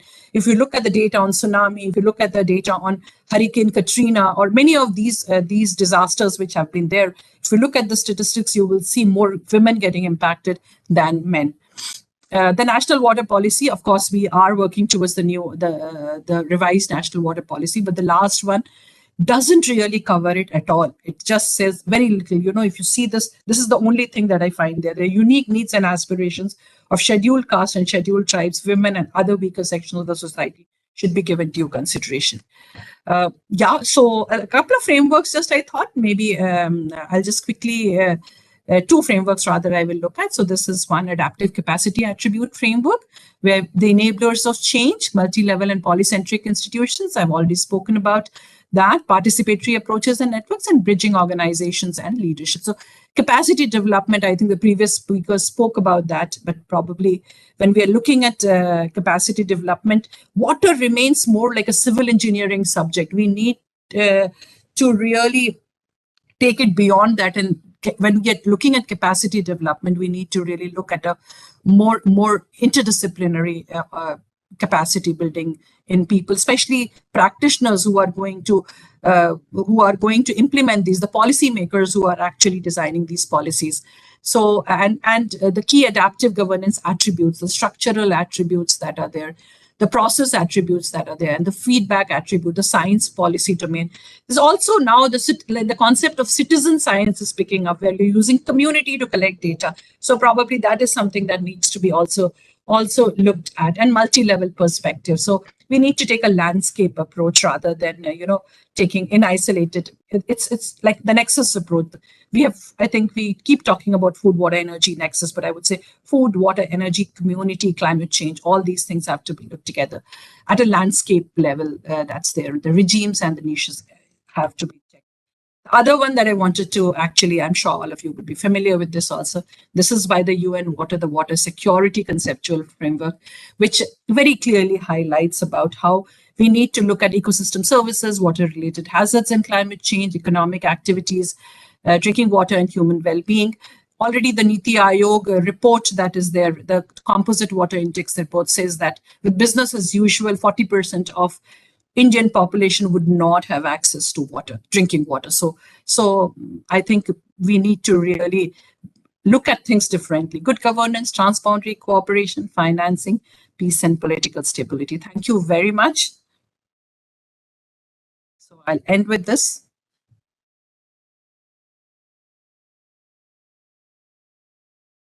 Thank you so much, ma'am. It was an extremely comprehensive and very, very impactful, and you definitely balance the gender bias that we have in the panel also. And thank you so much. Now, our next special intervention section, and we have Sanjay Gupta ji from the Rishiwood University. He heads the Center for Water there. Sanjay ji has been a close friend for a while, and what I appreciated about his approach is a very, very grassroots level approach, and he has a tremendous connect at the local level, and has a very wide perspective on things. Sanjay ji, your words, please. Thank you, sir. I'll just take a few minutes only. Biggest problem in water sector we see is the absence of concern within the citizens across India. Whether rivers remain there or not, whether water bodies remain there or not, whether hills are there or not, whether we lose our forests, even ocean, people are indifferent, unconcerned. If there is a pollution in the water, they will live with it. And if there are floods, they will live it. So biggest problem in the water sector, which affects even a small from a body to ocean, is the lack of concern among the citizens across India. Because we all must appreciate that only few thousand people cannot do what is required of 130 crore people. Second is India has so many experts. There are so many people who have got success stories regarding water sector. But normally people work in isolation. So working together is the real need, because when people work in isolation, even we see that same people on same river, whether it is Ganga river or whether it is a small river, many people do work, but they work differently. So when people work differently in isolation, apparently there are duplication of work, or there is some work which is missing, or there is some work which is contradictory. There is some opinion which is contradictory. There is some work which is contradictory. So to address these two challenges, what we need students across India to see water as their career. And again, to bring it in most organized format, we need to work on what to do, how to do, and by whom to do. So with these three areas in mind, we have started a mission named Alliance for Rivers in India. That means alliance of entire public of India for all thousands rivers of India. And that mission was then adopted by Rishihood University, Sonipat, from where we are going to start certificate program and degree courses with a clear plan of each one student for one topic out of every 1,000 families of one municipal ward. So with this model, there would be no place across India where there is no responsible person regarding water. So this person will come from where these persons will come? These persons will come from different samaj across India, from district administration of each and every district across the nation, and from all the educational institutions across India. So all the district administration, all samaj, and all education institutions across India, they will be the source of bringing these students. All those students who are already working, already studying anywhere regarding water sector, and all those persons who are already employed anywhere regarding water sector will always be there in this 1 per 1,000 family criteria. So by this organized method, we propose to working with every existing organization and with every government across India. We propose to bring a real solution to all the water challenges across India, sir. This is my submission. Thank you. Thank you, Sanjay ji. It's very clearly a lot of grassroots work and probably the most challenging part of any effort in water resource management. Thank you so much for your comments. Our next speaker making special intervention is Dr. Douglas Hill. He is a senior lecturer in development studies, Department of Geography at the University of Otago. The majority of his teachings and research is concerned with India, accompanied by his extensive publications, both individually and with international colleagues, has included work on rural livelihoods and poverty alleviation, environmental management and participatory governance, urban change and the growth of the middle classes, labor in global system, and the politics of economic reform and federalism in India. His current research focuses on the comparative political economy of transboundary water resource management in the Indus and the Ganges, Meghna, Brahmaputra Basin at a variety of scales over time. Much of this research is reinforced by substantial and sustained field research in India, particularly in West Bengal. Dr. Douglas Hill, thank you so much. In spite of the time zone issues, you have agreed to join us, and your turn, please. Thank you, Commander Das. It's been a really stimulating session. It's fantastic to hear all these perspectives. I think that everybody in the audience and on the panel can agree that we've heard a really wide spectrum of perspectives in this panel today. And I think that this is, in my remarks, it'd be perhaps worth reiterating that I think that one of the overriding impressions that I had from prior to the interventions is that to some extent the first two speakers and the last speaker, so Dr. Charaja and Dr. Karaya, are speaking a little bit across, or they're not speaking the same language in as Dr. Taranam is. And so I think that this is points to an abiding problem in the water debate when it comes to the Brahmaputra, that we have people who are predominantly concerned with the technical challenges of harnessing the river and sediment management and creating opportunities for the generation of energy, flood protection and irrigation, which all, of course, are extremely important. But at the same time, those very people who are talking about these technical challenges in this way are not acknowledging the significant complexities that Dr. Taranam gave us a very detailed overview of. So I think that these sort of issues are very well covered by lots of people. We all know that there are very significant institutional issues when it comes to even cooperation amongst the states of the Brahmaputra, much less if we start to widen our perspective and think about the complexities of trying to cooperate with China, an increasingly assertive China at that. And of course, Bangladesh is often left off the ledger a little bit when we speak about these things. So I suppose one of the things that a couple of remarks, and then I have a couple of questions for the panelists as well. And I suppose one of the remarks is that I think that if we were had the opportunity to be joined by Dr. Partha Das, then perhaps the presentation that we heard would have been balanced by a different set of concerns arising from NGOs and that kind of strong engagement with the people and the environments of the Northeast that people like Dr. Das have been doing for such a long time. Having said that, so here's a couple of questions. I was interested what Dr. Ashok Karia was saying about the capacity building and the wonderful work that's been done since those programs moved towards distance learning. But of course, a lot of the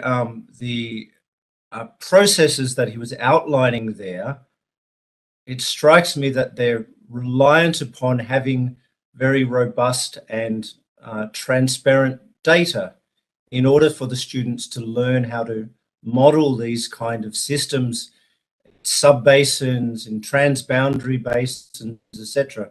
So I was wondering the extent to which that kind of data is available to students, because of course for the general public of India, much less someone such as myself who isn't a citizen of India, there are still a whole range of restrictions which are associated with the public availability of data.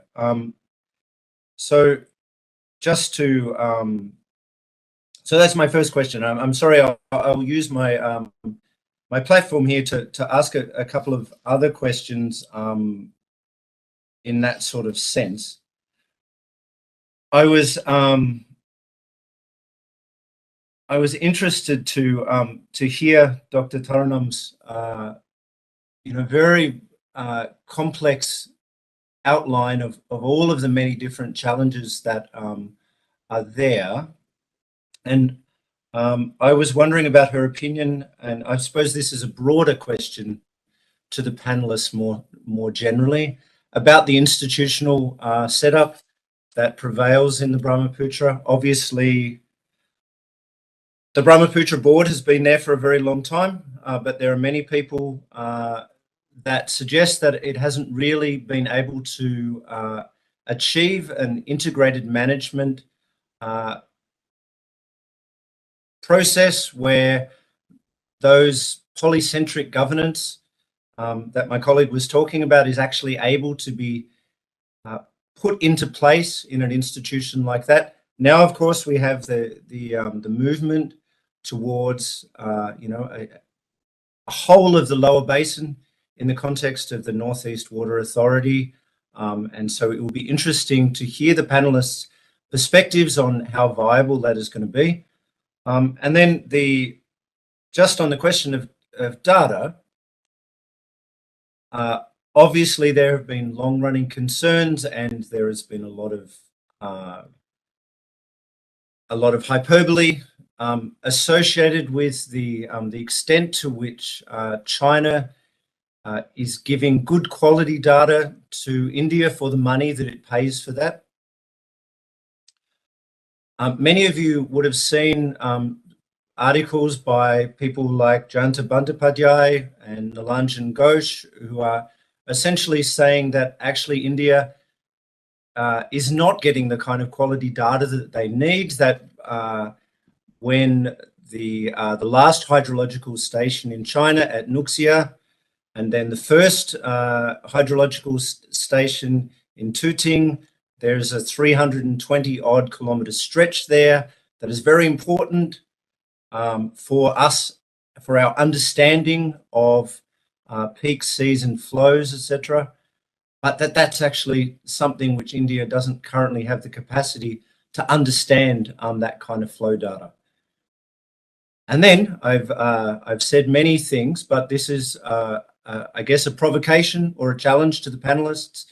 If I look further downstream to the Yamuna and in Bangladesh, what I see is a government which is, with the assistance of the Dutch, have crafted a comprehensive Bangladesh Delta plan that is stretching out to 2100 and is trying to, and let's see how it actually rolls out, because that country has a whole range of governance challenges itself, but a multi-sectoral project, many hundreds of millions of dollars being invested in there to think about climate change, water security, ecology, etc., inland water transport, etc. So I guess a challenge, going back to my question about the institutions, is that are we likely to see such an integrated assessment and action on the lower stretches of the Brahmaputra from the government of India and its constituent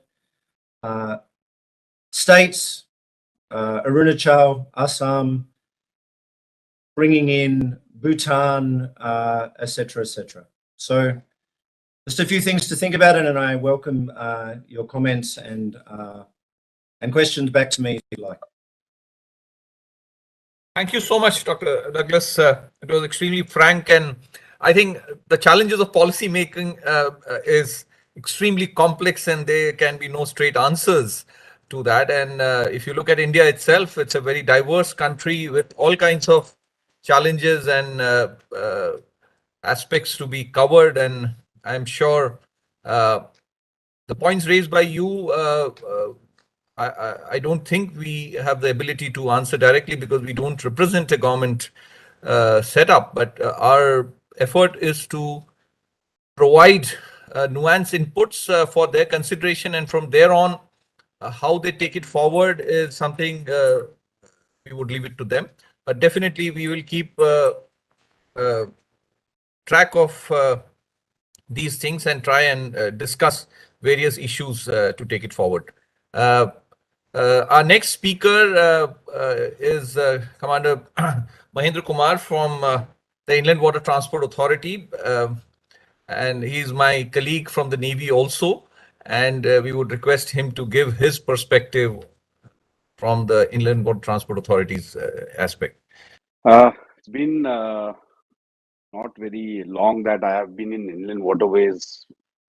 Last 1 year, I've been here as hydrographic chief. It's been a very learning experience, and thank you very much for this very fruitful interaction which we had, and very eminent speakers who gave their perspective on different aspects of facets of river and river works. Three things which came to my mind, which in your opening address also you had mentioned about people, economy, and nature.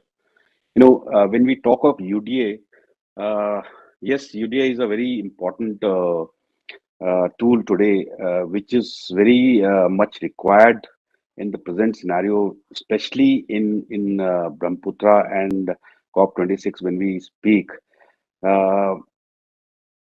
the interest of the people who are living along the river, especially Brahmaputra, needs to be understood very, very, very, and the economy, yes, the economy associated with the river, the people over the river has to develop, and it cannot stop. So we need to have tools, we need to have technology. How do we need to improve this economy? And then obviously when we look at improving the economy along the river and the people getting uh, highlighted with the economy, we need to also look at the nature at the same time. How we can conserve the nature, how we should not disturb the nature at the same time. Here in IWI, we have thought about all these things, and we are looking into all these three aspects as to how the people needs to be uh, you know um, uh, how these people living along the river will be improving their life by the tools which we can give it to them. These could be in the form of vessels, some vessels which are electric vessels and all, which won't impact the nature, the UDA domain of the river. Also, some kind of engines which are there, which are composite engines, which we are trying to design, working with the different shipyards, where these engines won't be in the underwater part of the vessels, and would be on the upper part only, so the sound is not an issue to the river and the mammals, and also most important thing is people living along the river have to have a lot of navigational aids, which are very important for safe navigation, using the rivers for their economy. How do we use these navigation aids? In the rudimentary approach, we would install all these physical navigation aids along the river. But today we have technology wherein we can use app-based services. We can use virtual navigation aids. We can use these virtual navigation aids to suit the flow of the river, which keeps changing year after year, and which won't have effect on the river and the river and the people who are using these rivers. Also, improving the life of the people by giving them skill based training, kind of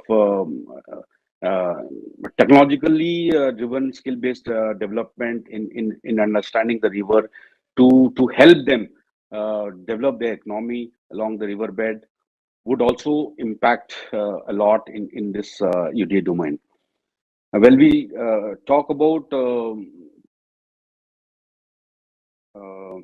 disaster management, yes, this is one very important aspect which we need to look at when we talk of UDA and disaster management in totality, because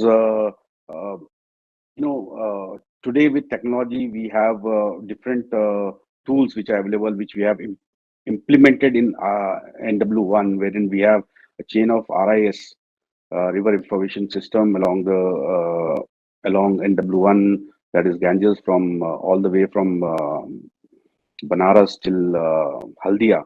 The same kind of network is there in the pipeline to develop on NW2, when this network can be used by the vessels, by the people, to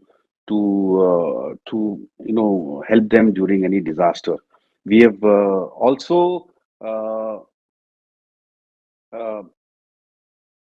taken some studies in NW1, and planning to do the same in NW2, to understand the morphology of the river, which is very important. The sediment analysis, the flow of the river, the currents, the water level at different point of time during flood season and during lean season, would help us in longer run to understand how and why the sediments are getting accumulated in certain part of the stretch, and why not in the other parts, and what is the impact of the sediments on the rivers and the fisheries, why the fisheries are getting are going away, and we don't have these fisheries as Sawan sir had pointed out in the opening address. So these are some of these areas which I wanted to highlight that Inland Waterways is planning to undertake in near future. Our focus is on NW2 right now. We have a lot of funding. In fact, Assam has a lot of funding from World Bank. We also are very determined to develop NW2 as we are doing in NW1. That is Ganges, and now getting into Brahmaputra. So that's it from my side, sir. Anything is required to be emphasized or to be elaborated, I can do that too. Thank you, Commander Mahendra Kumar. Thank you so much. It does is extremely valuable to get your perspective into this debate, because IWT is definitely a very, very critical project being driven by the Government of India, and we all expect so much more. I mean, all of us look up to such big projects to not just do what is required by the mandate of the project, but also what is required for the civil society around. So thank you so much for your perspective. We are at the end of the webinar, and I would first request all the panelists, because Suman sir and others spoke right at the beginning, and they may like to comment after having gone through the entire webinar. So starting with Suman sir, you may like to give your final comments. Like the final comments on the total discussion. Yes, sir. Yeah, like one broad view I'll express is that I liked what Mr. Douglas said from New Zealand, and his view that concerns on data sharing, and then further on like National Water Authority and the kind of work which they are doing in Bangladesh, if similar type of work is being done, may not be in a regimented way, but it is certainly being done at the two-country level. And I'm sure that you are also doing just with Bangladesh and not involving other countries. And the reality is that when it comes to China, or for that matter, any other country, every country looks at the long range, his own interest, and then shares, because the major worry becomes that you may use his data, they're supplied by them, and find some flaws or gain out of that. So if they have not shared themselves, then they can find a way to justify. But if they have shared it themselves, then they become bound, and they can be in a difficult position. So all these issues which you have raised, we have been seeing. Now coming to even sharing data on some of the rivers, we share data openly, but there are some rivers where you have a lot of concerns. One is that the contradictions, you are worried about, somebody may not justify, may find it that it's not correct, and you are in a web, so it's best is to keep it to yourself and do your thinking. So those are the considerations And coming to like on the inland waterways, the great thing is that it is catching up now. To share with you, the institution where I belong to was a QUINC. So it was an inland navigation irrigation commission. So inland navigation was a priority those days, and then kind of it went into low priority. And in between, we keep working at even in our organization also. Like I still remember of doing Collodine in Mizoram, where we were kind of ensuring that we utilize that water for navigation between India and that is Manipur and Burma. So those kind of issues are there in a fragmented way. But the great part is now there is an institution and they are working in a cohesive way, and this is where the sector takes a shape and it grows in a systematic way. Again, to say that one particular sector, one particular institution, it is truth that water, when I have heard it quite often, the same Bhakhra project was categorized at one stage as a temple of India. And I have heard a lot about criticism of Bhakhra. So what I want to convey by this is that the situation in which that was called as a temple and the way it is being viewed now is different. So I'll suggest, or I'll feel, is that it is better always to see it from the perspective the way it was laid out. I have no right to call that engineering done 50 years from now, because I have seen when I was a beginner or I was working in an institution of an eminence in our country, what I had done engineering that time, 30 years, 40 years down the line, I myself repented. Why did I do that? The reason for that is the science available at that time, the technology available.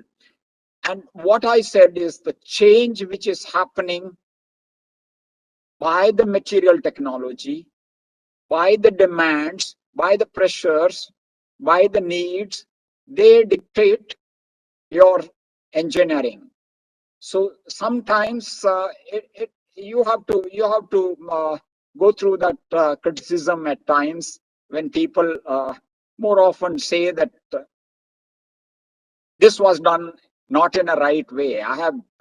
I always hold a different view, because whole perspective we don't have, and that's why we categorize something right or wrong.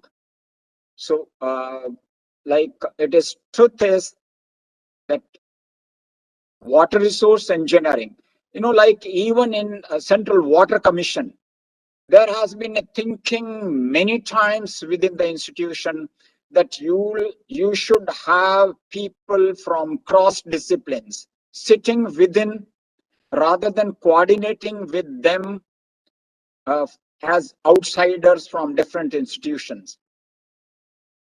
And this thinking goes on, but then even the groundwater is a separate institution. But many a times I have been a part of that discussion. And I may share with you that interlinking, when I was personally involved doing it in the field, I have approached number of environmental agencies to come and join and play that role, so that whatever we formulate is something which can be appreciated, which can be supported by all across all disciplines. But my personal view is that those people whom I requested to come and join they said that they will be kind of bound by what kind of a reports they will give, and they will themselves not be able to be critical of a final formulated plan which will come out of our working. And I can share with you, this is what I have seen in my profession when it comes to, I have personally interacted with the so many top environmental groups. When I was in the Ministry of Water Resources, I was deputed to interact with them and integrate them into our perspectives. But what was coming out of Medapatkar, or I have myself interacted, I'm saying, what was coming out, even same is true in all of the countries I have seen. I have interacted extensively with, going to China, interacted with them and seen it closely. They also think the way we think, or even other countries. So let us feel that that's the way the subject or the science grows, and we have to cater to our needs and society's demands in times to come, the way it emerges, and that's what is our responsibilities. Thank you very much. Thank you so much, sir. You rightly said, sir, things evolve and there are always twists and turns to be navigated as we move forward. Suman, sir, your final comments, please. Okay. Can you hear me? Yes, sir. I've learned a lot. I was a layman, so I learned a lot about water management and a lot of from technically expert speakers. And I'm sure what they've said is all very much relevant and very much useful. But I have only one point to say, that is a mistake which is very often committed. We treat the Northeast region as comparable to the rest of the country or the rest of the world. Now, what one doesn't understand is that in the Northeast, things are different. Culturally, politically, geologically, things are different. You cannot treat them on a par. Like you build a house of a certain square foot in Madhya Pradesh will not be comfortable in Assam. Now, for instance, about water, somebody said about intra-state disputes. I don't think there's any question of intra-state disputes as far as water is river is concerned, Brahmaputra is concerned in Assam. The problem is the same problem is faced by people all over the state. Then there was another expert who said that about giving a waterway passage through the middle of the dam. Yes, I agree. It's a good sound suggestion. The water goes out, silt is carried out, and is taken out.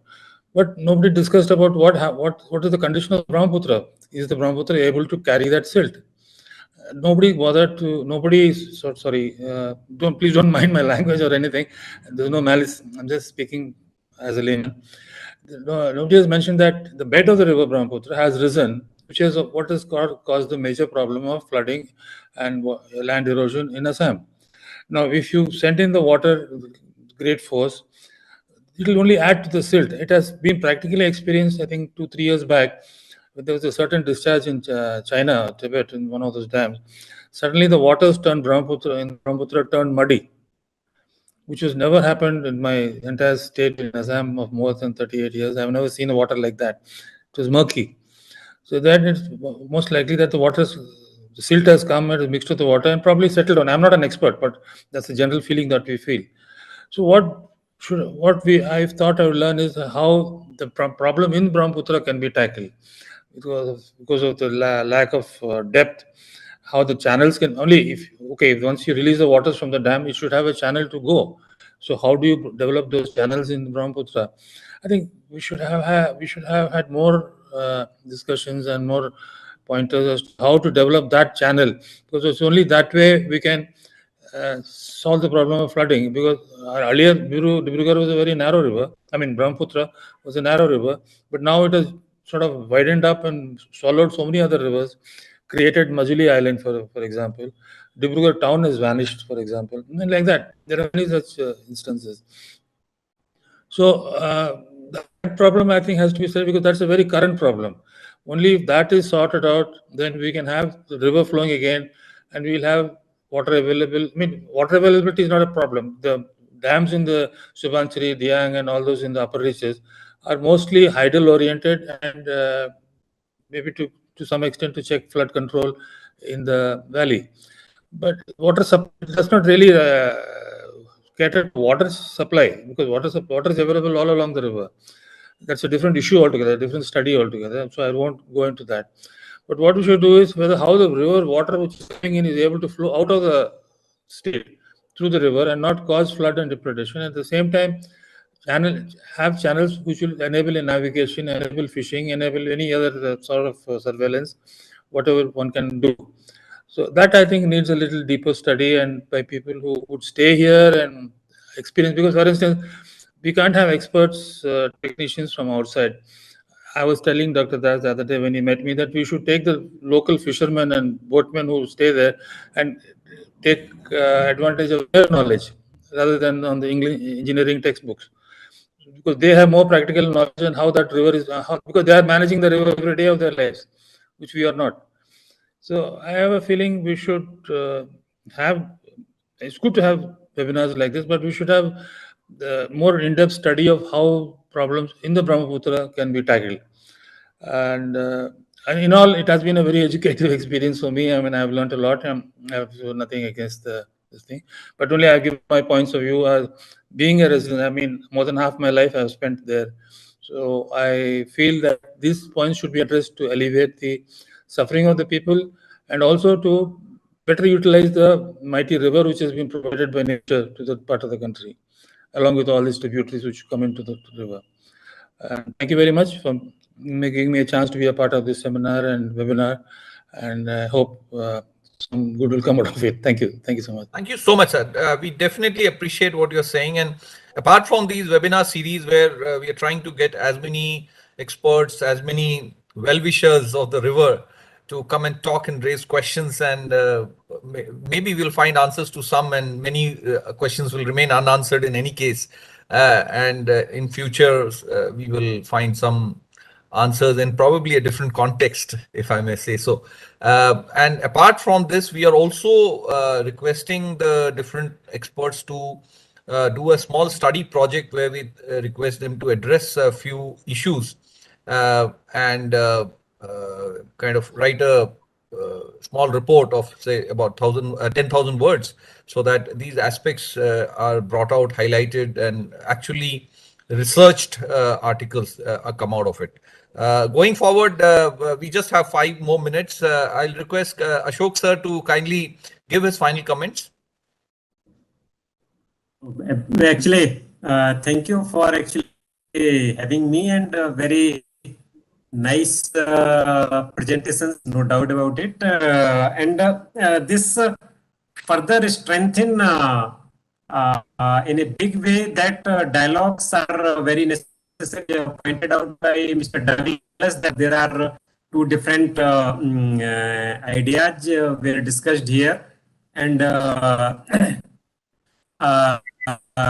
Mr. Sumant also highlighted basically the same thing, because perhaps both the sides are knowing a lot about something and a little about other thing, and vice versa also. But so that's why the meeting point is very necessary. In respect of data availability, Dr. Thareja has already given a lot.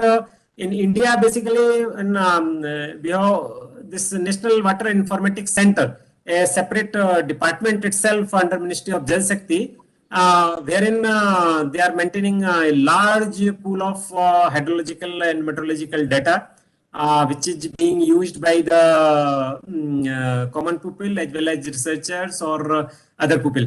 Only this data of Ganga, Brahmaputra and Indus Basin, so they are required, the request of the researchers or whosoever want the data, it is required to be go through a certain committee, and then for a particular purpose, those are issued. I think Terry must be using getting the data and using it for the purpose is there. Now, while formulating any project, water resources project, wide range of consultation is done.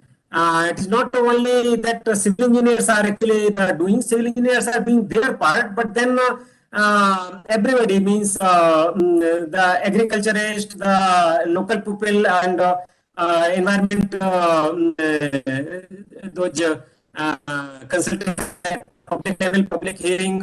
So it is done in a very collective way. Only thing that the presented by the department which are dominated by or mainly by the civil engineers, I don't think that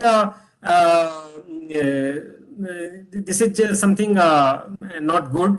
Perhaps that is because ultimately somebody has to take responsibility and bring up the project report, understand the things, and take it further for the use of the pupil. So because of not much time available, so thank you very much for having me in this discussion. Thank you. Thank you so much, sir. We appreciate you participating and giving your views on various aspects. I mean, it's definitely, as you rightly brought out, so it's a complex issue. There are no straight answers or no easy answers to it. And I mean, we have to just continue to work together, work harder, and hope that something good will come out of it. Can I say one word more? Yes, sir. Please, sir. What Dr. Sumant has said, you know, like when the extreme events happened, whether in Satluj or in Brahmaputra, because of some mega natural slides which occurred in China and it flowed into our areas, the ppm, how we measure sediment is parts per million, and normal highest level observed is like few thousand.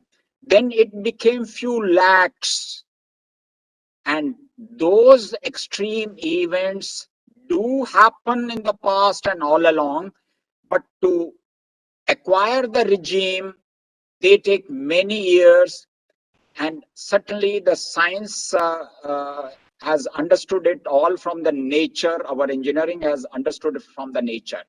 Another thing I like to add is that the projects meant for hydel or irrigation is a subject of the past. The present day, you have seen the demands. Hydro is no more a priority of requirement of energy in our country. At one stage, we used to think that the Han coming will bring our capacity of hydro to 3 times. But it is no more relevant now because you have been able to tap solar at a much cheaper rate. So if you have a reservoir, or if you tap the opportunities given by the river, the demands, it's no more hydro. Tomorrow it may be just a flood, and next time it may be next 50 years from now, maybe just climate change. So all these things happen, and once you have a resource with you, you can use it, entire resource, for flushing. I have seen then you have to sacrifice a lot of hydraulic energy of the water just to carry the sediment to its destination. So all these engineering studies or the hydraulic studies are available, and they will be developing with in the course of time, and we will be able to utilize those approaches to gradually and excellently manage the demands and the future scenarios. Thank you. Sorry. No, sir. Thank you so much, sir. Definitely, we appreciate your comments coming because of the vast experience that you have. The last word definitely goes to Dr. Fauziya, ma'am. And ma'am. Thank you very much, Kumara Das. I think I'll just respond to Dr. Douglas. I think he had asked a few questions, so some bit has been answered. But one is on the multi-sectoral project that he was asking about. That so in the Northeast we do have, like for instance, the Springshed Management Program. And the Springshed Management Program, along with the government. So initially it started with this in the Sikkim government, and then we had Dhara Vikas, Aquadam, and some academic institution, local academic institutions who worked. Now Meghalaya also has started doing this with community participation. So it's like community level ownership that they are creating for these Springshed rejuvenation, and that's definitely happening in the Northeast. Then Oxfam did the project TROSA, I'm sure you must be familiar with the TROSA project, where they looked more into the socio-economic aspect of it. So that was another project that was undertaken, where it was done in the Brahmaputra Basin also. SAVI, the South Asia Water Initiative, along with the World Bank and different multiple organizations, again, did a high-level discussion on Brahmaputra and have come out with a very comprehensive report around that. Then we have the Himalayan University Consortium that's there, and the EC Mode. So again, large number of universities in this region come together. So yes, if you ask me, GIZ, for instance, very recently, where they started, in fact, I was part of the entire training program on river basin cycle management. And that was in line with Danube and Rhine, but pretty much contextualized to the Indian thing, where academic institutions and representatives from the government, we all came together, and we were trained in river basin cycle management. So I would definitely say the multi-sectoral project that you're talking about, it's happening in some way in India as well. Thank you. Thank you so much, ma'am. And definitely the last word was very important and assured all of us that definitely we are moving in the right direction. Whether the speed is right or not is anybody's perspective. But what we would like to assure you as part of MRC is that definitely we would try and work toward generating the required body of work that is required so that the decision makers or the policy makers can have the inputs available to them, or to make a well-informed decision or well-informed choice going forward, and how to comprehensively bring policy and technology intervention along with capacity and capability building. I think there is a lot to do and there's a long way to go, but we have to begin. I mean, there are definitely multiple organizations trying to do multiple things, and they are definitely doing fantastic work. And from our side, we would like to contribute in terms of the underwater domain awareness and try and provide the well-considered inputs for everybody. I mean, right from the stakeholders to policymakers and even practitioners. Thank you so much all. I think it was a very good interaction. And I appreciate the participation by the panelists, firstly, the special intervention speakers. And Douglas, thank you so much for being part of it and definitely raising certain important questions. We do appreciate, I mean, unless we ask those important questions and so-called tough questions, there are no easy answers in any case. So thank you very much, everybody. I would again give the last word to Ananya to propose a vote of thanks. Ananya, please. Thank you, sir.